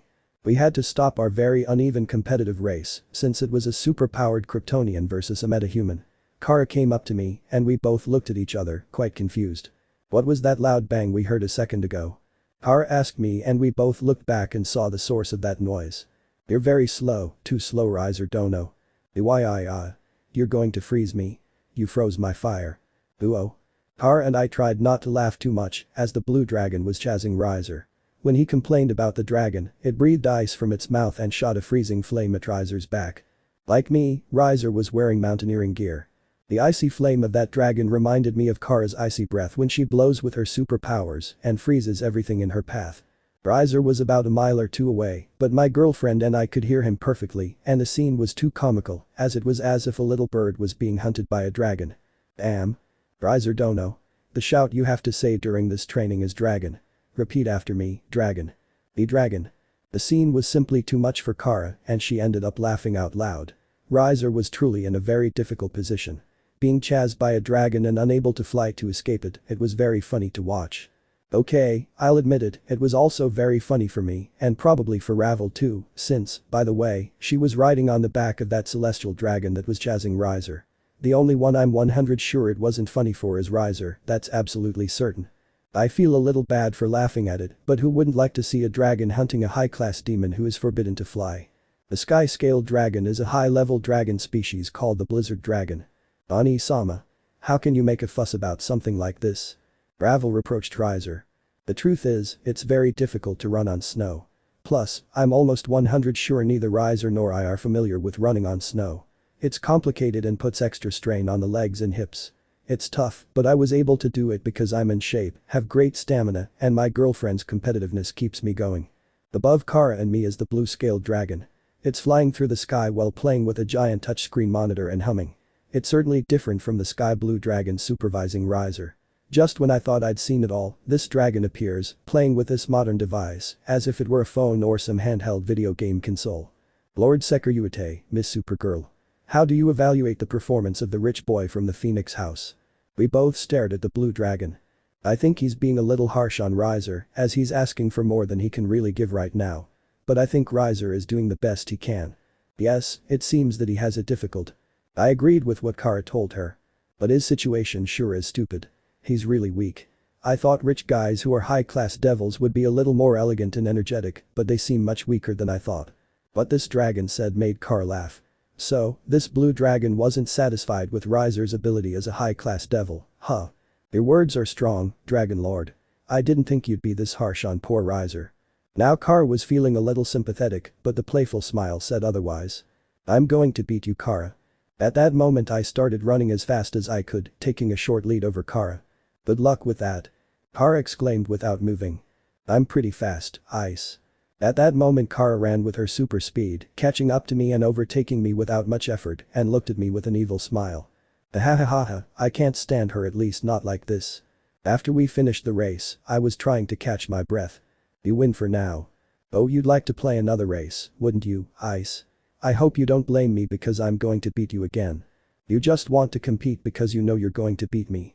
Kara smiled at me quite happily. Maybe, but that's not my only reason for wanting to compete. I love running with you in the snow, I love racing against you, I mean, it's really fun and really special to do this with you, Ice. Okay, let's keep running. I got ready to run again. Okay. Kara responded quite happily, and after an hour and multiple races, it was time to take a break. Well, I saw Kara so proud of all the victories she had obtained in all the races we did. You're being conceited, say it. I said to Kara as I lifted the visor from my eyes. Why do my arrogant outbursts bother you? Kara asked me with a rather mocking smile. Who said it bothers me? You look as hexy as you are arrogant. My words made her blush. Then, Kara laughed while blushing deeply. Oh, Ice. I can't believe you said that to me so suddenly. Why not? You know I love you in all your facets. I answered him with complete honesty. Oh, shut up and come here. Kara caught me in a moment and kissed me passionately on the lips. I could feel how much she loved my flirting and the fact that I called her hexy so suddenly. I felt happy and gladly reciprocated her kiss. We were both driven by the passion of the moment. His lips felt so soft and warm, pressing against mine in a way that was quite suggestive. Kara continued to press her lips together and I felt her soft hands caress both sides of my face. It was a very special and satisfying experience. My partner had me in his grasp and I was enjoying every second. What could be better than sharing some quality time alone with the love of my life in a place where so many dragons live? How many couples have done something like this, specifically here in the underworld, in dragon territory? Suddenly, I felt Kara intertwine her tongue with mine inside my mouth. She seemed to be very hungry to kiss me in such a passionate way. I felt her very eager and very happy as we continued kissing. I was enjoying this kiss so much, but Kara seemed to enjoy it more, as I felt her losing control of the situation a little and kissing me as if we were in our own private room. She was giving everything she had in this kiss, and her desire was reciprocated by mine. With my hands, I took her by the waist and pulled her closer, enjoying how passionate our kiss was becoming at this moment, our tongues so intertwined. Our lips were so equally intertwined, and I felt Kara's hands grip my body even tighter, making sure to press her body even tighter against mine. MMMH. Whenever we kissed like this, in this French way, Kara seemed to want to move on, and this time didn't seem to be the exception, although well, it was understandable, since it had been a few days since we last did it, and I was also really wanting to do that with Kara right now. With each passing second, I felt that Kara's desires were much more intense than mine. It seemed that she wouldn't wait for us to return home. Her desires incited me too much, and I felt quite excited. In a short time I wanted to do it here with her too much. Also, while we were running, I managed to locate a cave that was quite far from where we were normally running, and there would be a perfect place. Suddenly we heard someone fall heavily to the ground, which caused the passion between Kara and I to be cut off immediately, with a soft thread of saliva forming at the corner of our lips. We both saw that the person who fell was Rias, who finished running and was exhausted. I'm going to die. Ugh, why did this damn antisocial this Hikikomori have to interrupt my special moment with Kara? Why don't we just forget about Rias for now? Because the reality is, he's not our problem right now. Kara whispered to me, sounding quite desperate as the passion was still very intense in her eyes and her cheeks were still quite warm and flushed. Ice. Yeah. I can't take it anymore.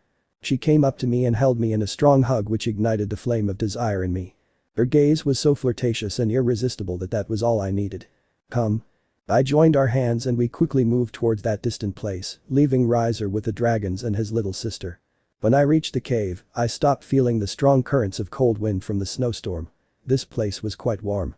I took off my climbing gear, and Kara used her heat vision to create a campfire to keep this place warmer, and when I no longer had my climbing gear on, Kara threw herself at me, wrapping her legs around my waist, attacking me with a rather passionate kiss.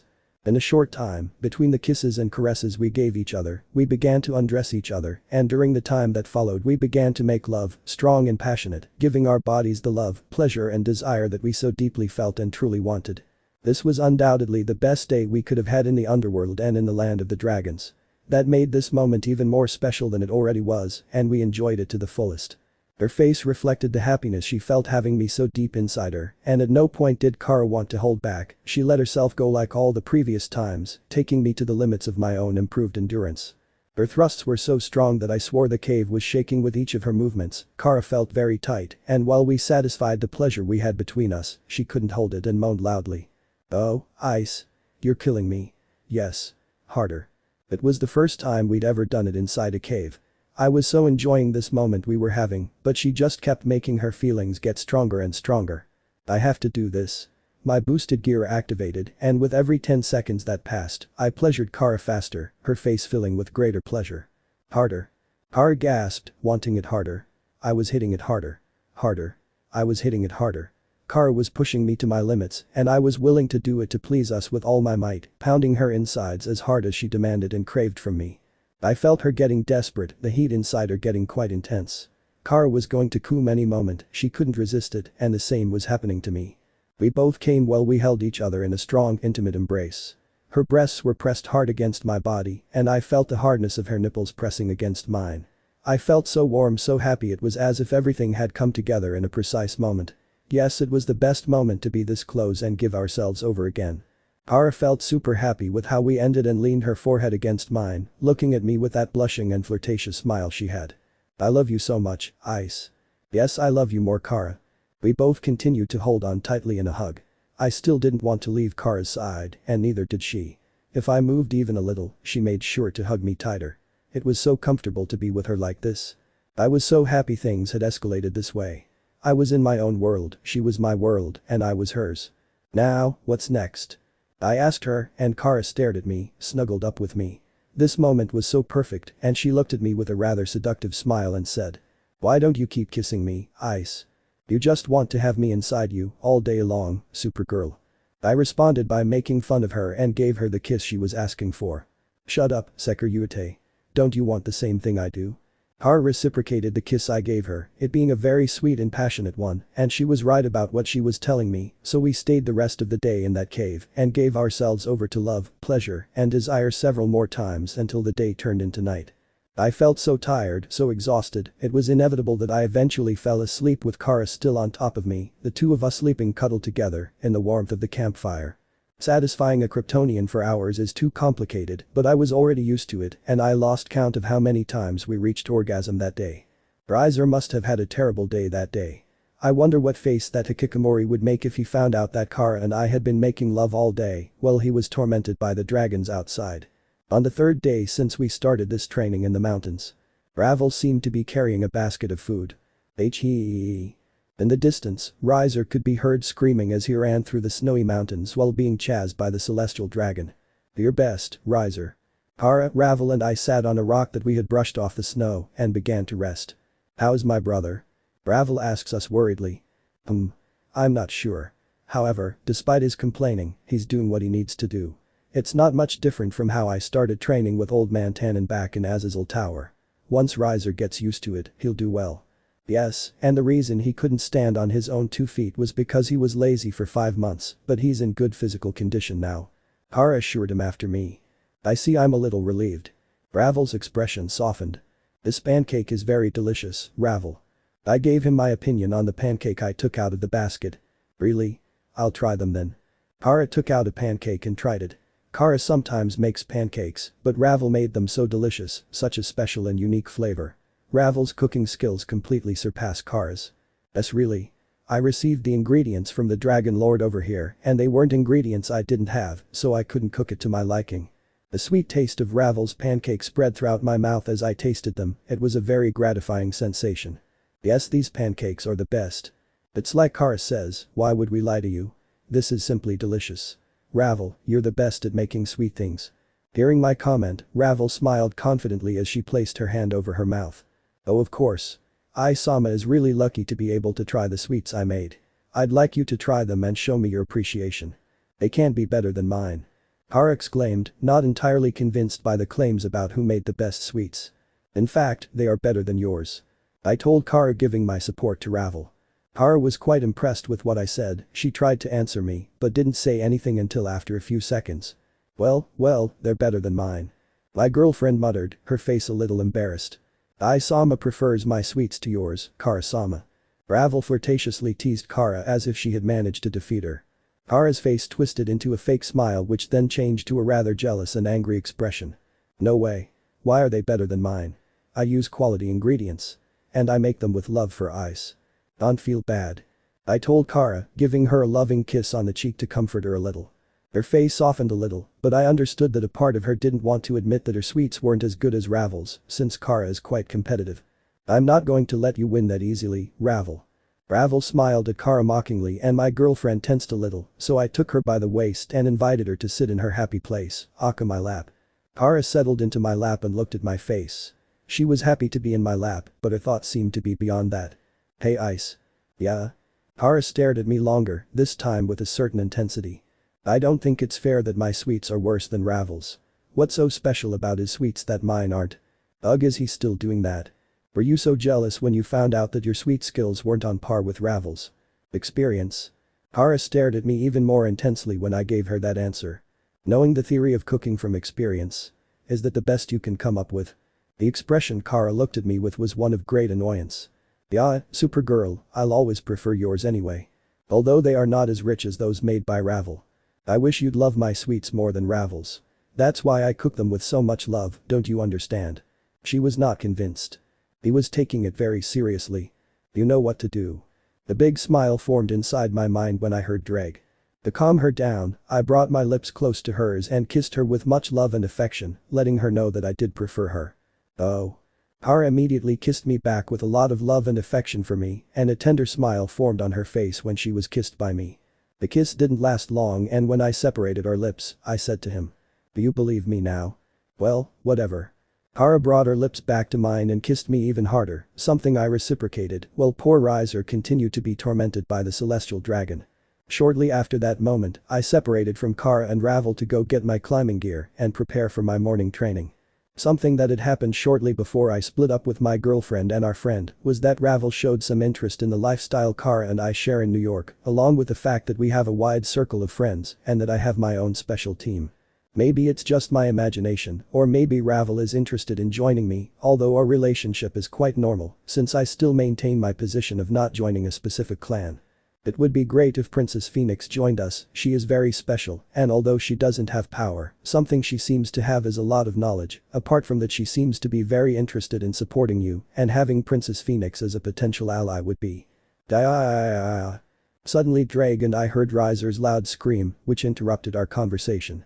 So he got attacked by that dragon again, huh? How fun it would be to torment him in a game of target practice, especially with that trauma we gave him towards dragons. Something else that happened the last few days was Ddraig telling me how much fun it would be for him to be the one to torment Riser here in the mountains. Just as I was getting ready to run, Kara quickly appeared in front of me and looked at me with a rather pleased smile. Hey Ice. What's wrong, Kara? Is it the candy again? Please, not the candy. Ravel told me there was a hot spring nearby and it would be great if I could stop by now. What do you say, Ice? Wanna go with me? Hot spring? Now? But. Yes, please. I wouldn't want to go alone. Will you come with me, Ice? What if we wait until it's nighttime? Oh why? The funny smile formed on my face. So it's just you and me. Kara thought for a while as she stood there, staring at me. She seemed to be thinking hard about the idea of us being with few or no people, and her face blushed in a rather flirtatious way. Okay, I'll go with you tonight, but only if you go with me. She was being very specific about it just being the two of us. I'll go with you. I smiled, promising Kara to join her tonight, and gave her a very loving kiss on her lips. Just then I heard Riser's screams again in the distance, and that brought a smile to my face as I separated my lips from Kara's. She looked at me quite happy. It's settled then, we'll leave tonight. Could you wait for me a moment? I want everything ready, okay? Clear. So the hot springs, huh? Of course I would go with Kara to the hot springs tonight. Chapter 57. Phoenix, the immortal bird that did not resurrect, Part 3. Underworld territory of the dragons. November 5, 2017, 8:55 p.m. As night fell, after checking one last time that Riser was resting in his cave, I, Issei Hyoudou, headed to the place where Kara was waiting for me and the two of us went to the hot springs. I still can't believe it, the hot springs. I'm so glad you're coming with me, Ice. Kara told me very excitedly. I had never been to a place like this and I was quite excited to do it with my girlfriend who was currently carrying me in her arms as she flew through the skies of Dragon Country. It was the second time she carried me in her arms through the skies of the underworld and curiously in both situations it was with Riser in between. By the way, I saw what the snowy mountain sky looked like in full flight from Kara. On the air path, we met the two dragons we've met in the last few days, the blue one and the light blue one. They showed us the perfect place for the two of us to go to a private hot spring just for us. Since there was another one that was apparently being occupied by the group of Gremory girls who had come here along with Asia, Zenobia, Irina, and Rossweisse from my team, which was a strange coincidence and curiously, Ravel was also in that group of girls. It's a good thing there are plenty of hot springs in dragon territory, it would have been quite awkward to have to go to the same place being occupied by Rias and the other girls, plus Kara and I were looking for some special privacy. Once we arrived, Kara landed softly on the ground and I got out of her arms. It's like a dream, the hot springs are so warm and I feel so comfortable in them. We had both stripped naked and after taking a warm, relaxing bath, we immersed ourselves in the hot springs. Kara made sure to stay right next to me and when I looked at her, I saw that the expression on her face was overjoyed, as if this was her first experience in this kind of water. Is this your first time visiting a hot spring? I asked her that question, wrapping one of my arms around her shoulders so she would be closer to me in the warm waters. Oh yes. Was her response and she wrapped her arms around my neck. My hands dipped underwater and I took her by the waist to pull her in front of me, enjoying the gentle caresses she was giving me with her hands. Me too, I've never had the chance to go to this kind of place. I didn't think there were hot springs in dragon territory and these were very kind to give us an exclusive place. Now that you mention it, yes, they were very kind to us. And with you by my side, this experience is the best, Ice. As Kara whispered those words, I saw her lips getting closer and closer to mine, and in her body language, I sensed a strong intention from her to kiss me. A big smile formed on my face, and I gladly joined her lips with mine and kissed her as passionately as possible. It took Kara a second to react to the passion with which I kissed her, then she reciprocated just as passionately and did it the way she liked best, with her tongue finding a way into my mouth, intertwining with mine. MMM, MMMH. MMMH, MMM. I felt the passion getting too much, and as this kiss continued, Kara started to let out quite erotic moans without separating our lips. Kara was going wild in a very erotic way, and I was suffering too. My hands gripped her hips while I kept my lips glued to hers, and the warm water from the hot springs was the icing on the cake for us. This weather was simply perfect, it was like we were both in a private paradise. Eventually my hands moved away from her hips and moved down to her thighs, and as I took hold of her thighs, I rearranged us in the water so that I could sit in a shallower spot with her sitting on my lap. We were still in the middle of a passionate kiss, and the erotic moans we made didn't stop, and when I felt the lack of air, I stopped kissing her and a thread of saliva formed between our lips. I'm feeling extremely good ice. Kara was quite blushed as was I, in her eyes I saw that she was wanting more, her hands were on my body, her eyes looked at me in detail with a certain mischievous expression and full of desire, I couldn't stop thinking about her and everything I wanted to do. That's when I remembered something Azazel once told me. I grabbed Kara's breasts with my hands and squeezed them a little, while looking into her beautiful eyes with almost the same lustful intensity with which she looked at me at that moment. Kara. What I did surprised her in a pleasant way, and she moaned quite pleased by my touch. Her breathing became loud and erotic. The temptation to make love was becoming quite strong. Yeah. There's something I've been wanting to do. Kara stared at me with a big blushing smile. Oh really? I nodded my head and seeing her beautiful pink nipples, I pressed them at the same time with my index fingers as if they were doorbells, hoping she would make some erotic sound. Ah. Kara blushed quite a bit and reacted with a rather erotic sound. Though Azazel was right when he told me about the sound a woman would make when I did this to her. Once again I feel eternally grateful to my teacher Azazel. I feel like going further now, what do you say? She was a little blushing when she said it and her eyes looked at my lips with so much love and desire. Yes, I was also in the mood to do it right now, and since Kara was sitting on my lap, I could already feel myself getting pretty hard and erect beneath these warm waters. If Kara hadn't said so, I surely would have. Then, with my gaze shifting from her breasts to her eyes, I kissed her again in the most passionate way possible. Kara reciprocated immediately, her lips were stronger than usual, and throughout our special moment in the hot springs, we gave ourselves to each other again, in what was our first passionate night in a hot spring.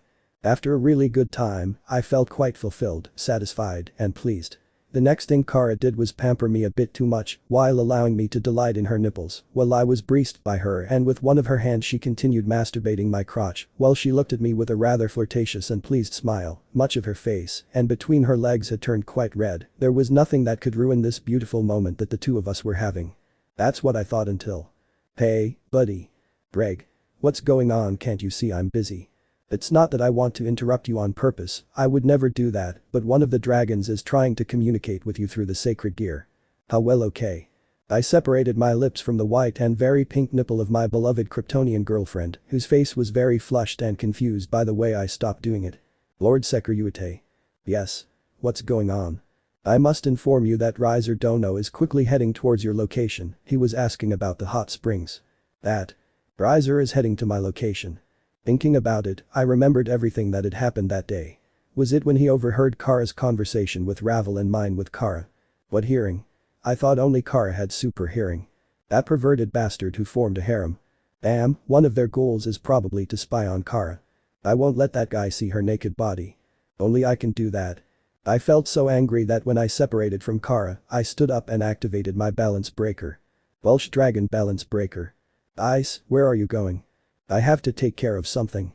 Without further explanation, I filled myself with aura, spread my wings, and flew quickly out of the hot spring like a line of light, heading back to where Riser was coming from. After a few minutes of flying in the air, I saw a fiery glow in the distance coming towards me. They're wings of fire. Riser is coming. We both got closer in a matter of seconds and stopped in midair. TCH. So you noticed. Ah. The way you say that. You're really trying to peek into the hot springs. What's wrong with me watching, damn it. If there are beautiful women entering the hot springs, then it's a man's duty to go and watch. Is that what a noble like you should do? I won't forgive him. This perverted roast chicken. I'll protect my girlfriend. And my friends too. I went to him to stop him. My charge was easily dodged. He's nicer than I thought. Even though I wasn't using my full power. Your attacks are sharper than I can remember. But you think you can beat me in an aerial battle? Don't get in my way, Sekiryuutei. I only want to see Kara and Ria's tits. It's unforgivable that only you enjoy the tits of the last daughter of Krypton. This bastard was just stupid enough to openly say he wants to see my girlfriend and shot a huge burst of fire at me from his fiery wings. Are you a bucking idiot? There's no way I'm letting you see Kara. She's my girlfriend, the love of my life, my wife.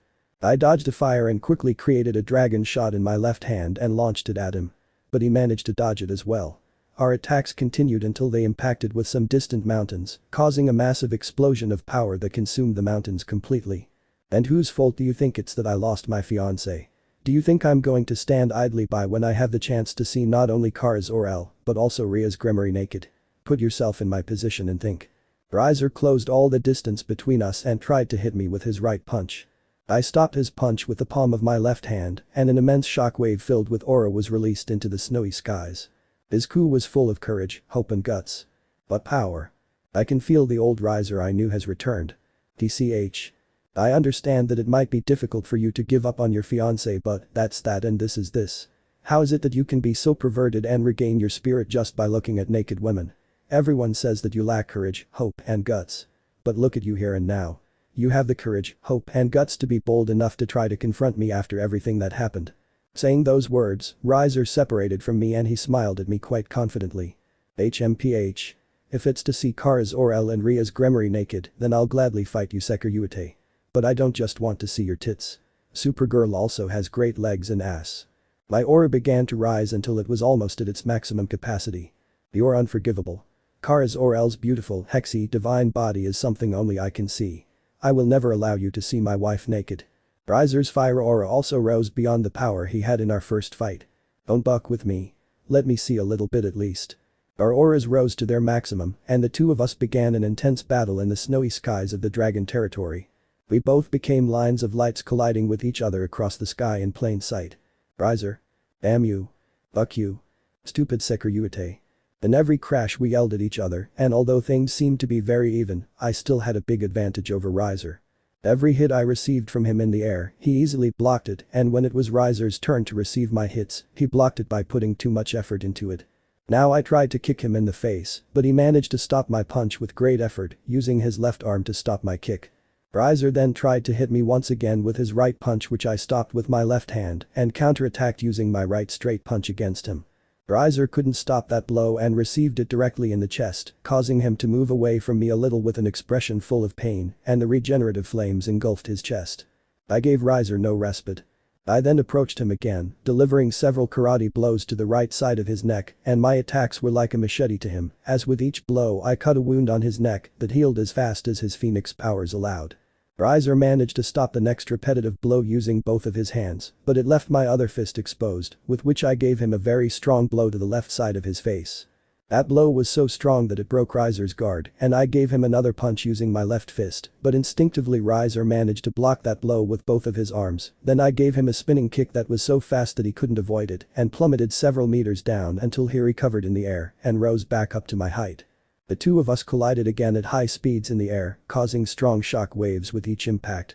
In this way the two of us remained for a good while until at a specific moment, while dodging another of Riser's many attacks, I put my fists together and gave him a very strong blow to the upper part of his back, causing him to crash against a cliff with great brutality, causing a lot of destruction.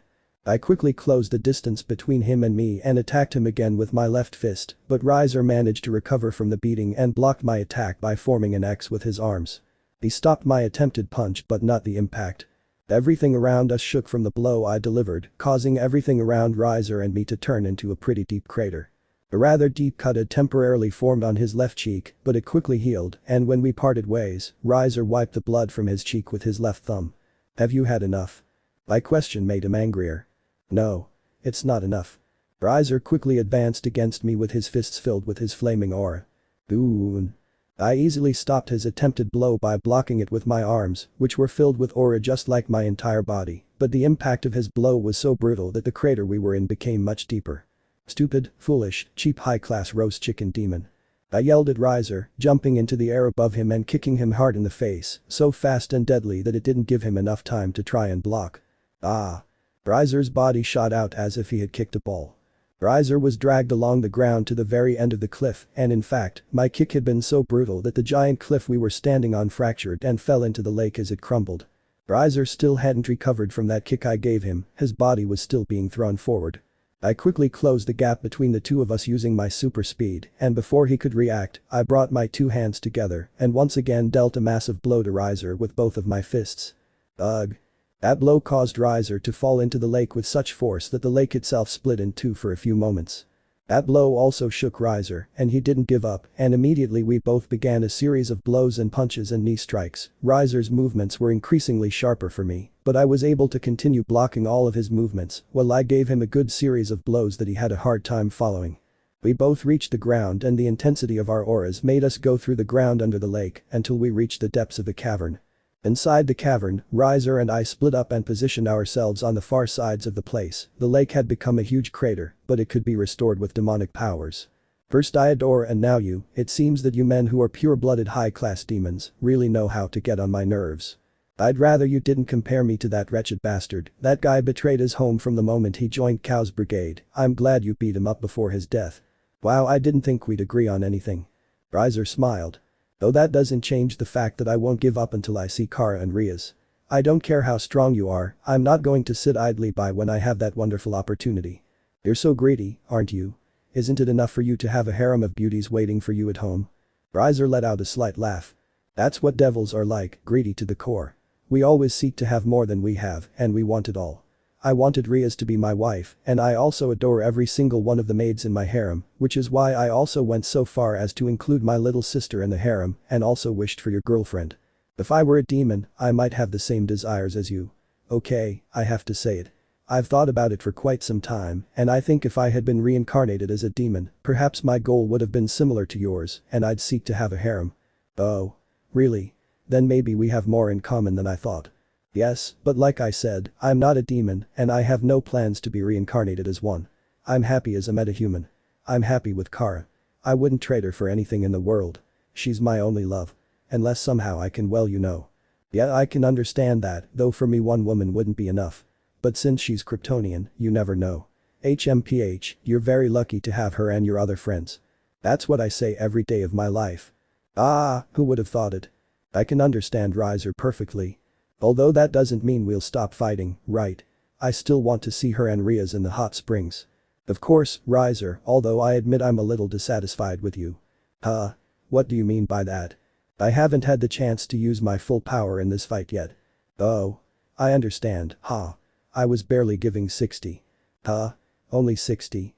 And he thinks that way he'll have a chance of beating me. Now he's really pissed me off.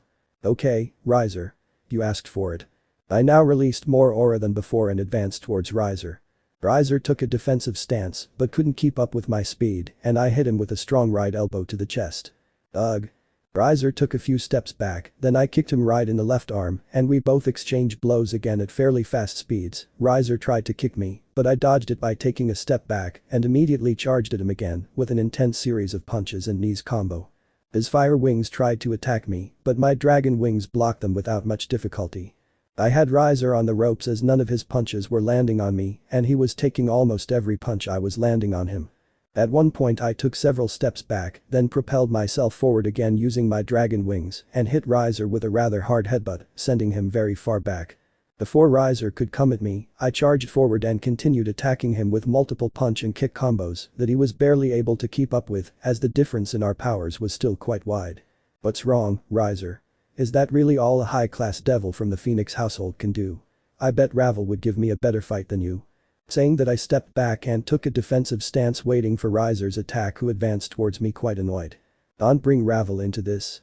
Riser arrived in front of me, but in my eyes he was moving so slowly that I easily hit him with an elbow, causing him to be launched backwards. Again I approached him quickly and gave him a very strong blow to the face with my left fist, then I was going to kick him with my right leg, but Riser managed to react in time and protected his head with his left arm and sent his right punch towards my chest. I stopped his punch with the palm of my left hand, but the impact of the blow caused me to be propelled towards the roof of the cavern. His fist was quite hot and powerful. In my hands I accumulated my aura and the energy of my nano gears and bombarded Riser with hundreds of dragon shot that I was creating and firing without mercy. TCH. Are you crazy? We're in a cave. And have you forgotten why we're fighting?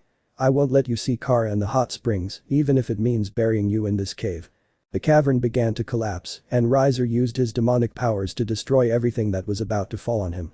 I fired a good amount of dragon shot at him and managed to corner him. Large pieces of rock seemed to be about to bury him. Sekiryuutei.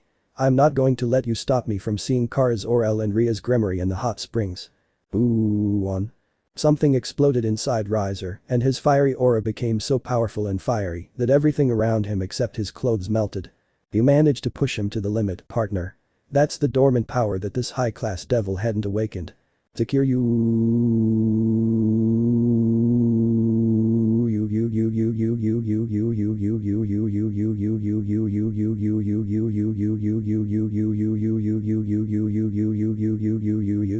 Riser screamed loudly, and the aura of fire turned into an immense mass of fire around him.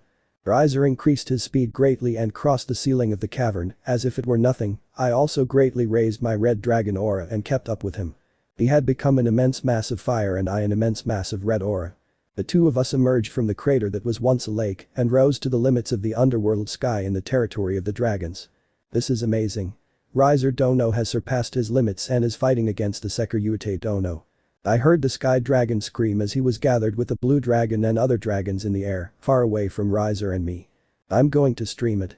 The blue dragon said using his gigantic monitor to record what was happening between Riser and me. I quickly surpassed Riser in speed, did a 180-degree turn, and charged forward in front of him with my left fist filled with aura. Sekiryuutei. He did the same with his right fist. Bang. Our punches collided and the shockwave was so powerful that it completely covered the sky above the cliff. The shockwave was so brutal that we were both thrown backwards, but our powers were so heightened that we instantly closed the distance between us and kicked each other brutally. Boom. Our kicks collided with each other creating a shockwave again. The momentum separated us again, but we once again closed the gap between us and bumped our fists again. Boom. This time we curbed the momentum of the shockwave with all the aura we were releasing and tried to push the other back with pure strength and maximum aura. Suddenly, Riser disappeared from my sight, which left me surprised. Bang. Ooh. He reappeared in front of me and sent his entire left fist straight into my stomach.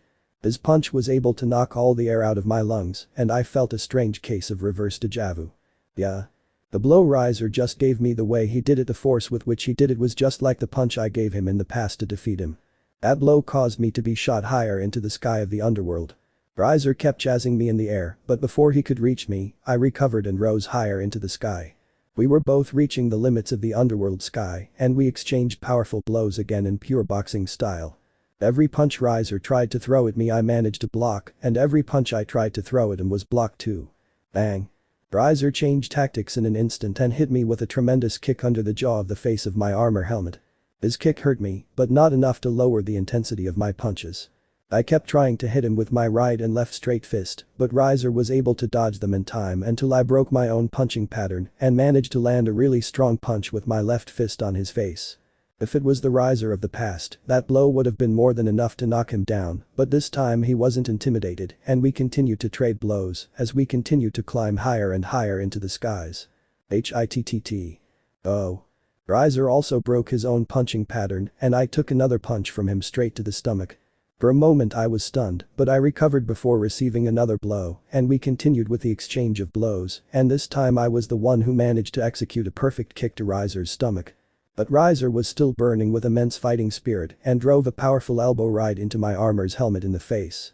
It took me longer than I thought to recover from that blow, and Riser moved several dozen meters away from me, and when I recovered, he dived at me and gave me a double kick to the neck. I shot straight ahead and before I could recover, Riser appeared above me again and with his hands clasped together he landed another blow. I started falling dozens of meters in the air and Riser kept chasing me, but before he could land another hit on me, I raised the aura of my balance breaker higher and managed to brutally hit him in the face. Riser shot straight ahead into some clouds.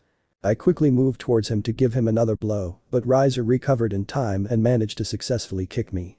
I was sent flying backward in a straight line by his kick, but I recovered before Riser could try to land another hit on me and shot higher into the sky.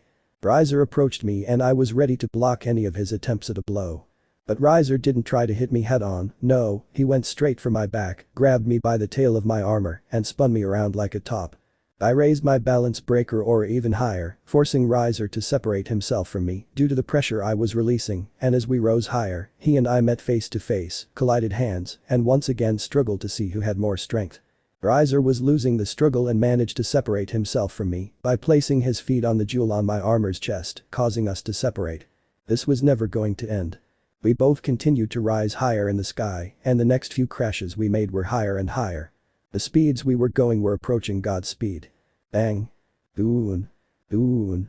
All the shock waves generated by our continuous clashes resounded in unison. We had already reached the limits of the underworld sky, and as we stood face to face, we continued to exchange punches. Riser managed to dodge my last 2 hits, now he tried to hit me with a quick series of multiple punches that I dodged without problems until I received his last blow.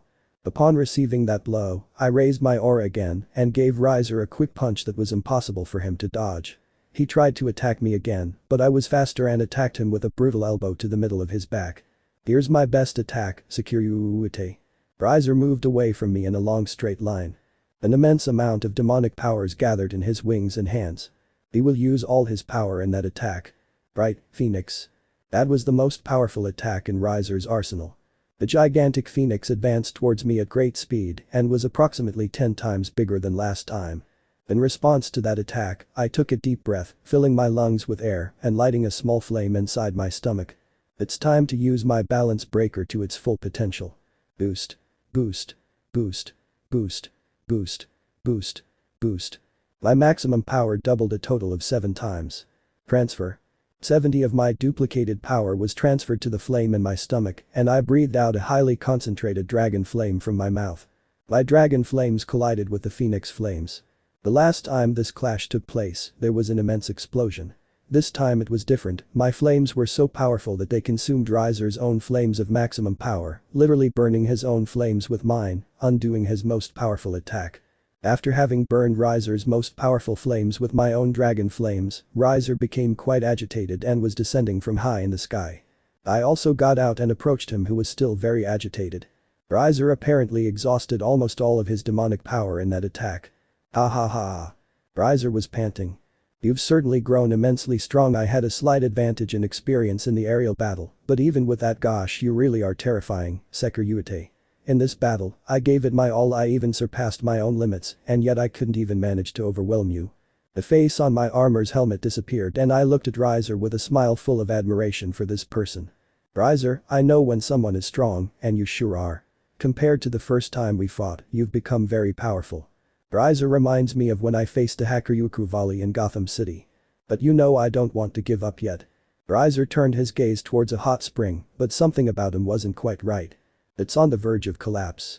I'm using so much power that it's going to collapse at any moment. So that's why. Riser turned around again to face me. He tried to charge me head on with what little demonic power he still had left. Riser shot his right straight punch at me. I could see that this would be his last blow. The last flames of the Phoenix that had finally managed to be reborn. The last punch I received from Riser, I stopped with the palm of my left hand. Riser's fist burned for one last time, and I took advantage of this moment to deliver the final blow. In my right hand, I created a dragon shot using some of the remaining duplicate power I was still conserving.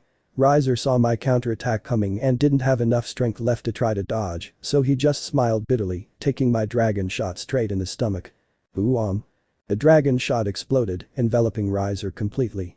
The next thing I saw of him, he plummeted, knocked out, and covered in red smoke as he fell diagonally towards the hot springs. I flew after him, but the impact of my dragon shot sent him plummeting towards a hot spring. Riser fell headfirst into the water. He was knocked out and his body was still smoking heavily. I also realized that these hot springs were not the ones Kara and I were using. Fine, I defeated him. Although I wasn't supposed to have come here to help him in the first place. Well, what does it matter? I did this so I could protect my beloved Kara from this idiot's leering eyes.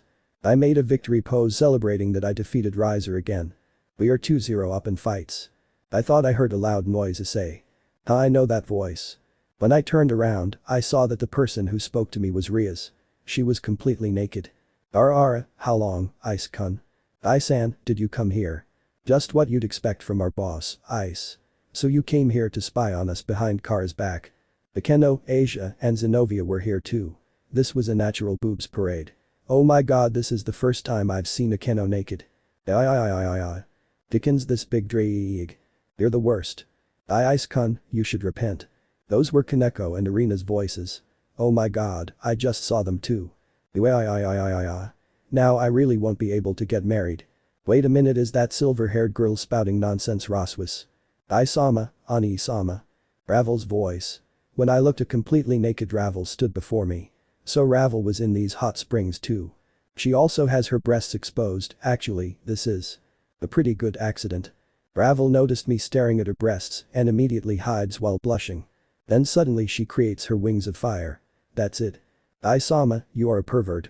My dragon wings spread out again, and before Ravel could attack me I flew off at full speed.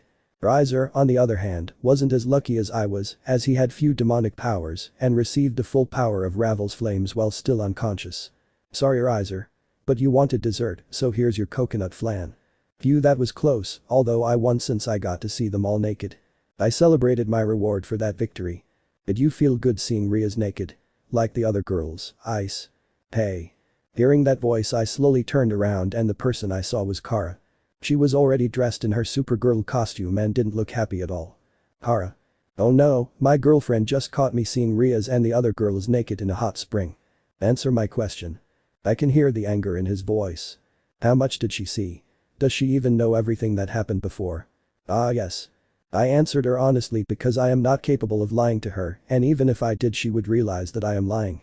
Kara stared at me with a very annoyed and serious expression. Oops, she didn't like my honest answer, but would she have preferred me to tell her a lie? When I feel like I'm in trouble, she puts her arms around my neck and looks into my eyes quite affectionately. Oh Ice, I really tricked you. Hey. Did you really think I didn't see everything that happened? Oh Rao, you scared face when you thought I was mad at you, ha ha ha ha ha. He played me. You really are a very naughty blonde. I couldn't help but smile wide and the gloves on my armor disappeared so I could take her by the shoulders, looking her straight in the eyes. Kara stared into my eyes for a long time and her beautiful blue eyes became very bright as she looked at me. And you're quite dumb and also perverted, but you're my perverted dumb. Kara's anger and seriousness vanished. Yes, yours.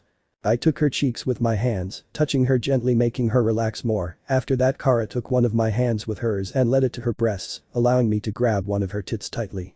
I. The feeling was so wonderful. The material of her blue top is truly special.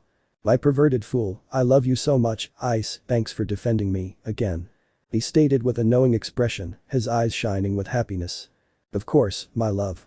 The smile on her face widened and she sighed in relief and content. Kara was bursting with happiness. I really love you so much, Ice. You're a very important part of my life. My only love. She came closer to me and kissed my lips with too much love and passion, soon I also kissed her back and we both stayed like that for a long time, then we returned to our private place in the hot springs and went back to doing what we were doing for a long time, since the night was still quite young. After spending another very passionate and intimate moment with Kara, I returned to the place where Riser had been resting the last few nights. I needed to see how he was after everything he'd been through. I gave you a really bad time. It's a good thing the Phoenix are immortal. Riser was standing with his back to me, arms crossed. Of course. You humans or metahumans are nothing compared to us. Looks like the old Riser is back in every sense of the word. I thought you'd say that. I shrugged and started to leave his cave. Wait, before you go. Hearing him say that, I turned around again and saw that Riser had also turned around to look at me. The battle we had that day and on that day from beginning to end was too good for a metahuman. Huh? Riser looked at me with a warm smile. Ddraig seems to have an excellent host in this era. Riser. Thanks to you I feel like I can be a better version of myself, so I'm going to keep going, so our next meeting will be different. Riser, you. That's why. Riser approached me full of determination and his gaze went from friendly to quite irritated. Let me see Kara's Orel naked someday. What did he say? No. Go buck yourself, you degenerate, demonic roast chicken bastard.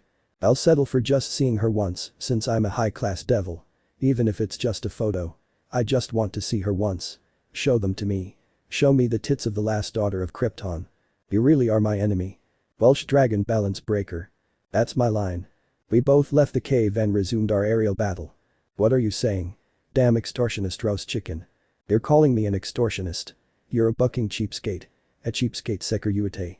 For the rest of the night and into the early morning, Riser and I battled again and again.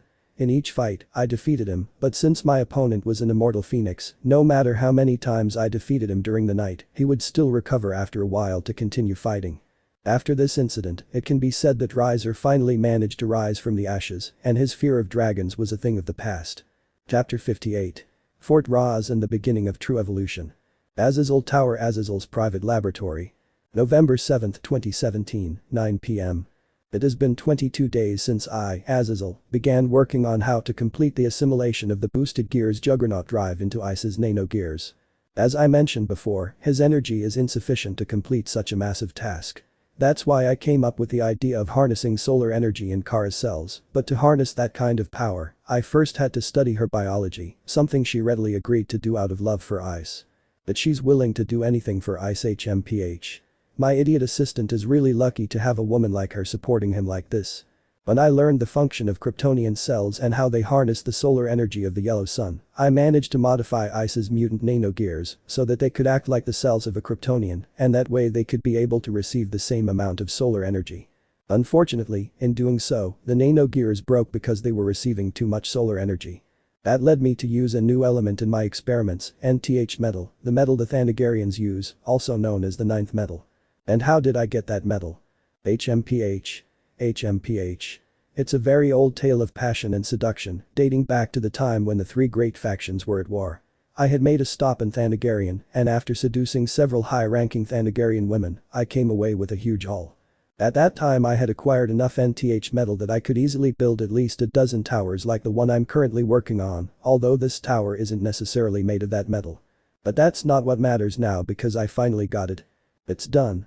I've managed to modify one of Ice's mutant nanogears with the NTH metal alloy, and now it's capable of storing and harnessing solar energy in the same way that Kara's Kryptonian cells do.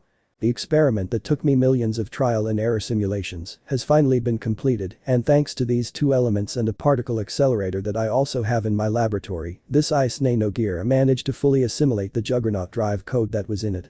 This nanogear had become much wider than the normal nanogears in Ice. Its appearance was also different due to the alloy of the NTH metal, being a silver sphere with patterns that referenced the Welsh dragon, Ddraig. Curiously, there were also Kryptonian symbols due to the data loaded into it during several of the experiments.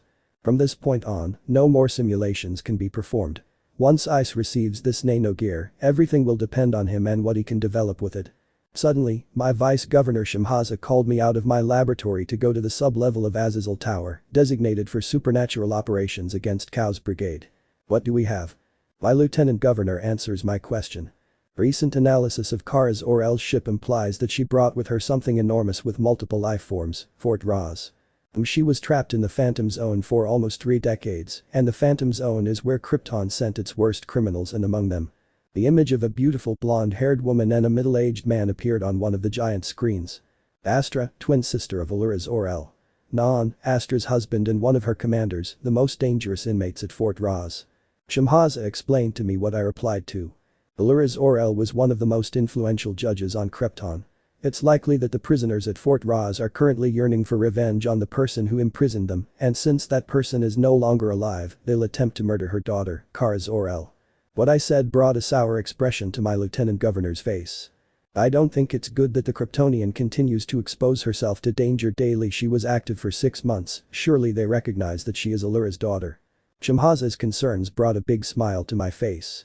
Fine, let them try. If they want to take on Kara's Orel, they'll also have to deal with our beloved idiot dragon, her friends, and if necessary, the Justice League as well. Manhattan, New York.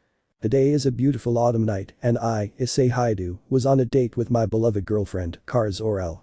The place we were at was one of the most special places for us, the Empire State Building. This used to be the place with the best view of the city until the Azazel Tower was built, although this place was still very special, as it was here that our first date as a couple ended. The city still looked beautiful from this spot. It was a gorgeous landscape, especially at this time of night.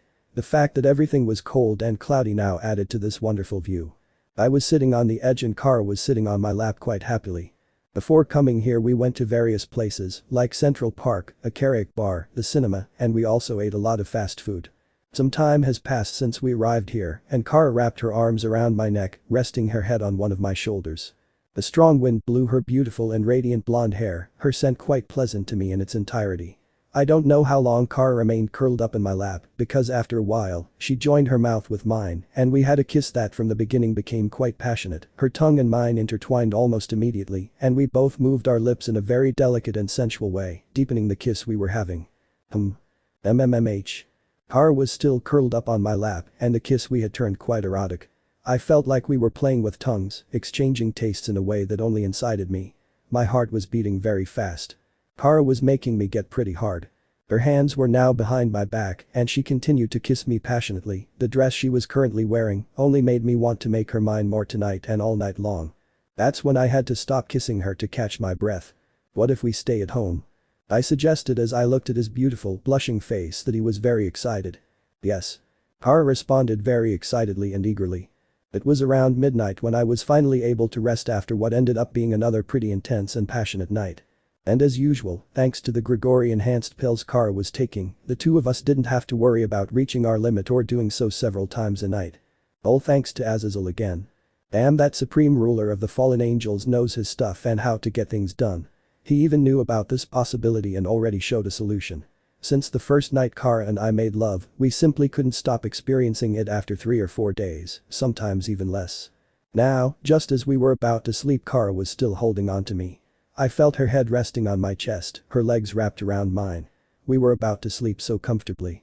My dreams would probably be a little risque because of what we did during that night, and a part of me wanted to repeat this as soon as possible. I would never get tired of doing this with Kara. I feel so good when I'm inside her, and it feels so perfect. It was just at that moment when a loud noise woke us both up. It turned out it was the bed that had literally broken. Kara was shocked to see that our bed was broken and looked into my eyes, confused by this disaster. Well, it seems our bed couldn't handle your super moves, unlike my pelvis, hahaha. Kara smiled in a very flirtatious way and her soft hands began to caress the back of my neck. I'm glad your pelvis can withstand so much pressure and super strength from me. It would have been problematic if I couldn't resist, seeing as we're being very active in this. Kara hit her face against my chest, laughing a lot. Then she lifted her face again and the flirtatious look never left her. That's true, and on the other hand, don't forget it, Ice. What thing? Kara looked at me with a very tender face and her hands began to caress my face. Don't forget what I told you a few days ago. You tell me so many things that I don't know what you mean. Do you remember when I told you not to worry about the number of children we might have in the future? Kara saw me smiling a lot as she told me that, and while she continued caressing my cheeks with her soft hands, she kissed me again very softly and affectionately. Even though I kissed her back so softly and lovingly, I couldn't help but feel a little awkward when Kara reminded me about that future, since well, the two of us have been together for almost half a year, and yes, we already live together and we love each other very much, but despite all that, the idea of thinking about that future makes me feel awkward since that was going faster than we were already doing. Ice. She separated her lips from mine for a moment, noticing my discomfort. She probably thought I would agree with everything she said, especially since we had already given ourselves to each other almost every night for the past month. It's not that I don't like having more than we already have right now, but I'm fine with the way things are going for now. It's too early to think so far ahead, Kara. Seriously, I don't want to go into those details now. Kara started to feel disappointed hearing me say that. Oh no, she had gotten so excited thinking about our future, especially after everything that happened with us since we started our relationship. I have to fix this right away. But just out of curiosity, how far into the future were you thinking? The truth is, I dreamed of having lots of children with you in the future, meaning in 3, 5, or 7 years, and I'm not in a hurry in the sense of having them right now. Thank goodness, because if it was right now, I doubt I could escape from you even in Balance Breaker. Oh, by Rao. Kara burst out laughing at what I said and she clutched her ribs in amusement. She was probably imagining what I'd look like trying to escape in Balance Breaker. When he calmed down, I told him. I'm only 19, and even though we live together and love each other very much, I can't see my 20-year-old self taking care of children. That really scares me. You're right, and besides, I think you and I are too young to make those kinds of decisions. We have to wait a little longer, maybe until we're 23 or older. What do you think about that? That still seems too soon to me. Although, that seems very good to me. We both looked at each other for a few moments, without saying anything. She was smiling very tenderly, she no longer felt disappointed, and that made me very happy. Then she approached me and gave me another rather prolonged kiss on the mouth. I reciprocated her kiss, and when I finished I thought more about the most recent problem than the future. Now what matters is how we're going to sleep since we broke the bed. After saying that, we both looked at each other for a few seconds and then laughed a lot. With the bed broken, we wouldn't be able to sleep comfortably.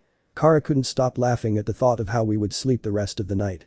And the answer came in the most obvious way possible. I lay on top of Kara, used her body as if it were my bed, and she began to float in the air, as if she were in an invisible bed. The next morning, I smelled the tantalizing aroma of pancakes. I was lying on the floor after the bed had been accidentally destroyed. When I stood up, I put on my boxers and went to the kitchen where I found Kara preparing breakfast. Her only clothes were her sheer panties and my red t-shirt. It smells delicious. Kara turned around, looking at me with a blushing and quite happy smile. Good morning, Ice.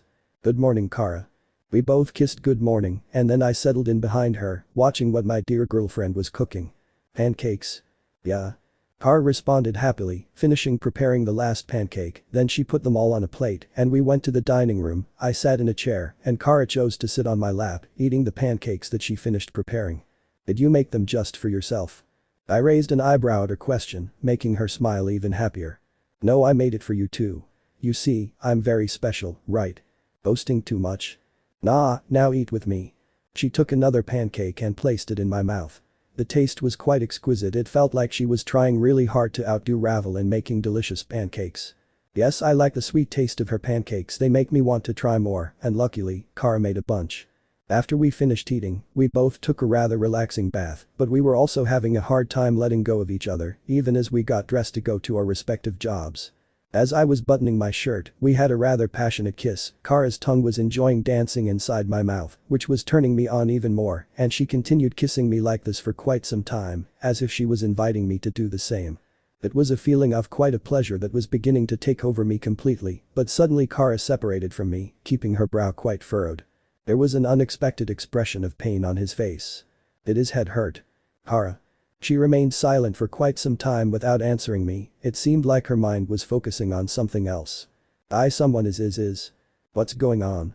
Kara placed her hands on her head, making a rather pained expression.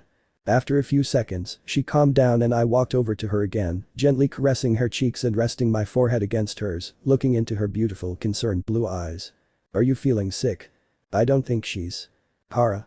I got a message in my head. Someone is challenging us. Where?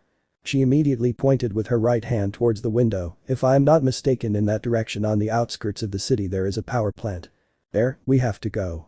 They know my mother's name, and he'll kill a lot of people if we don't stop him. Great, a new villain to defeat after a nice breakfast. You'll regret interrupting the kiss you had with your girlfriend. I activated my boosted gear and clenched my left fist very tightly. The jewel on my gauntlet glowed with a rather powerful intensity. Welsh Dragon Balance Breaker. The red aura completely enveloped me as Kara stripped off her clothes at super speed, and when the red aura took the form of scale mail armor, Kara was already dressed in her Supergirl costume. We both nodded and, using our super speeds, we flew out the apartment window and, after soaring high into the skies, we headed to the New York power plant. In seconds, we had reached this location. We both landed near a demineralized water tank. Kara used her X-ray vision to try to locate our challenger, and after a few seconds she let out a wry laugh and looked at me and shook her head. Bullied, why am I not surprised? We both moved slowly forward. Hunting. Hiding from us where there's lead. But I hear your heartbeat. Kara said to whoever the challenger was. Then I felt a strange sense of danger and quickly turned around just as some kind of bald individual landed and tried to punch my girlfriend. Before I could do that, I grabbed Kara on the left wing of my armor, wrapped her in it, and did a great leap backwards. Kara saw me with her gentle smile of gratitude and I detached my left wing from her. We both looked at our challenger, who didn't look like a human, as there were strange crests on his head. On my planet, women are the ones who bow to men. This guy said, to which I responded, raising my voice quite a bit. HMPH. I must admit, that was a great tip. But who asked you? Kara tried to suppress her laughter and looked at this guy, who had a very annoyed expression because of what I said. Seki is right, head on knee. The guy looked at Kara with a strange bloodlust. You look like Allura. Hey? How do you know my mother's name? Kara questioned with a sharp look. The name of the woman who sent you to prison is not easily forgotten. When he mentioned prison, I looked at Kara quite confused, waiting for some explanation. She seemed to remember something from her past and raised one of her eyebrows when she looked at this guy again. Strong Roz. The strong who? She was our judge and jailer. I can't kill her. I'll have to kill you and then your red-clad lover. My name is Vartox. Kara and I looked at each other again, we both nodded quickly, and she shot out in a straight line, flying towards Vartox, managing to ram him head-on with her super strength and super speed. He crashed into a wall and I quickly flew towards him. Kara tried to hit him with a strong left hook, but Vartox blocked it by grabbing her arm with his own and tried to hit Kara in the stomach with a right punch, but before he could do so, I stopped him with the palm of my right hand. Vartox looked at me, and in that distraction, Kara took advantage to hit him with a very strong right hook, causing him to be thrown into a warehouse within these facilities. Kara and I rose into the air and headed towards that warehouse and quickly entered through the hole that Vartox made with his body when he fell. The place was dark and we couldn't locate him anywhere. "It's on your left," Ddraig warned me, and before he could charge at Kara, I used my armor's tail to catch his right arm by wrapping my tail around his arm and throwing him forward. The tail of my armor, like my dragon wings, function as special limbs and I can manipulate them at will. Vartox landed on his feet and his gaze was quite challenging. "Yes, I hope fighting you is the honor I always hear the Hakuryuku say. So you work for Chaos Brigade. My general does it." Vartox answered my question as Kara and I launched ourselves at him again at the same time. I tried to hit him with my left hook, but Vartox blocked me with his right hand. At the same time, Kara tried to do the same with her right straight punch, and Vartox blocked her with his left arm, but when he responded to us at the same time he exposed his chest so that Kara and I could hit him with our other fists. Double whammy. The blow we gave Vartox sent him quite far, causing him to fall against a pile of steel cables. "Did you really think you could stop us at the same time?" Kara asked with a very noticeable hint of mockery in her voice, making him angry. Vartox got back up and took the axe he was carrying on his back with his right hand and threw it towards us. The axe traveled quite fast but deflected towards Kara's right arm. Wham! Aye. Kara moaned in pain as the axe grazed her right arm, causing a cut. The cut. Kara, who is supposed to be almost invulnerable, just suffered a cut from Vartox's axe. That threw us both off. Kara grabbed her right arm with her left hand and when she saw that her wound wasn't healing, she couldn't get over her surprise, just like I did. Vartox took advantage of that carelessness and hit me with a brutal blow, sending me out of the warehouse, and then he hit Kara in the same way, sending her out of the warehouse, but in the opposite direction to me. I fell onto a pile of rubble and shook my head, not understanding how Kara could have been hurt by that. It must be an extraterrestrial weapon with an alloy similar to the most powerful sacred or demonic swords. Kryptonians are not 100 indestructible. A chill. I sensed Kara was in trouble, so I raised my aura to its maximum and quickly advanced towards where Vartox and her were. Vartox had slammed Kara to the ground and grabbed her neck with his hands, applying a lot of pressure in his grip. "So you can bleed. Soon your whole city will bleed. Vartox." He turned his head back, but it was too late for him. I buried my left hand in his face with such force that I made him crash to the ground the same way he did to Kara. Kara was able to breathe, but she was agitated, not by Vartox's grip, but by the pain in the wound on her arm that still hadn't healed. Vartox jumped to his feet, grabbed his axe again, and tried to attack me with it, his movements quite fast and difficult to dodge. If that thing could hurt Kara, I don't know what it could do to me, and I don't plan on finding out. It was then that Vartox was about to make a perfect cut to my left hand with his axe. But before he got it. Ascalon. Blayayad. Shock. Vartox's axe collided with Ascalon's blade and a bunch of sparks were released. Vartox smirked and the two of us began a sword versus axe battle. Zaz. Vartox made offensive moves and I made defensive moves, blocking each of his attacks with the great blade of Ascalon. Amazing. You have good defense.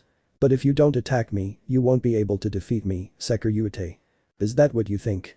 I sent more aura to Ascalon and changed my defensive moves to offensive, forcing Vartox to defend himself. Zaz.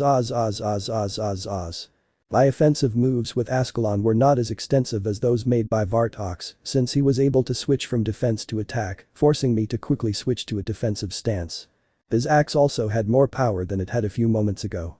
But my goal wasn't exactly to win, but rather to hope that after each clash, Ddraig could analyze the structure of the axe and thus find a weakness. Partner, and you too, Kars Orel. I've finished analyzing the axe.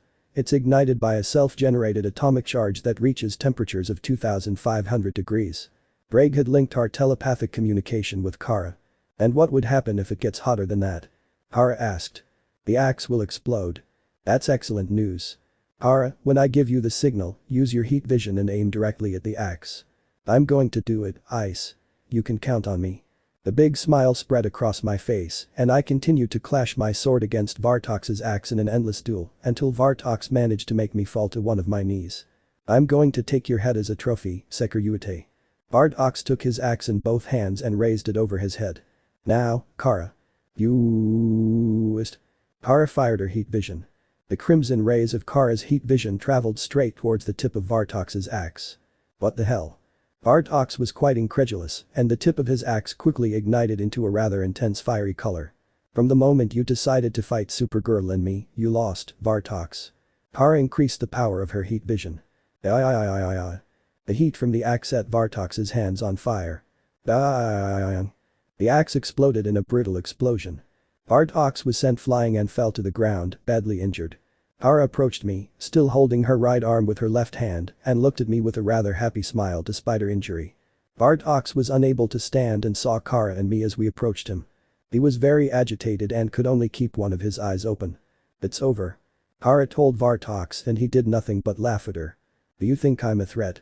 You have no idea what's coming.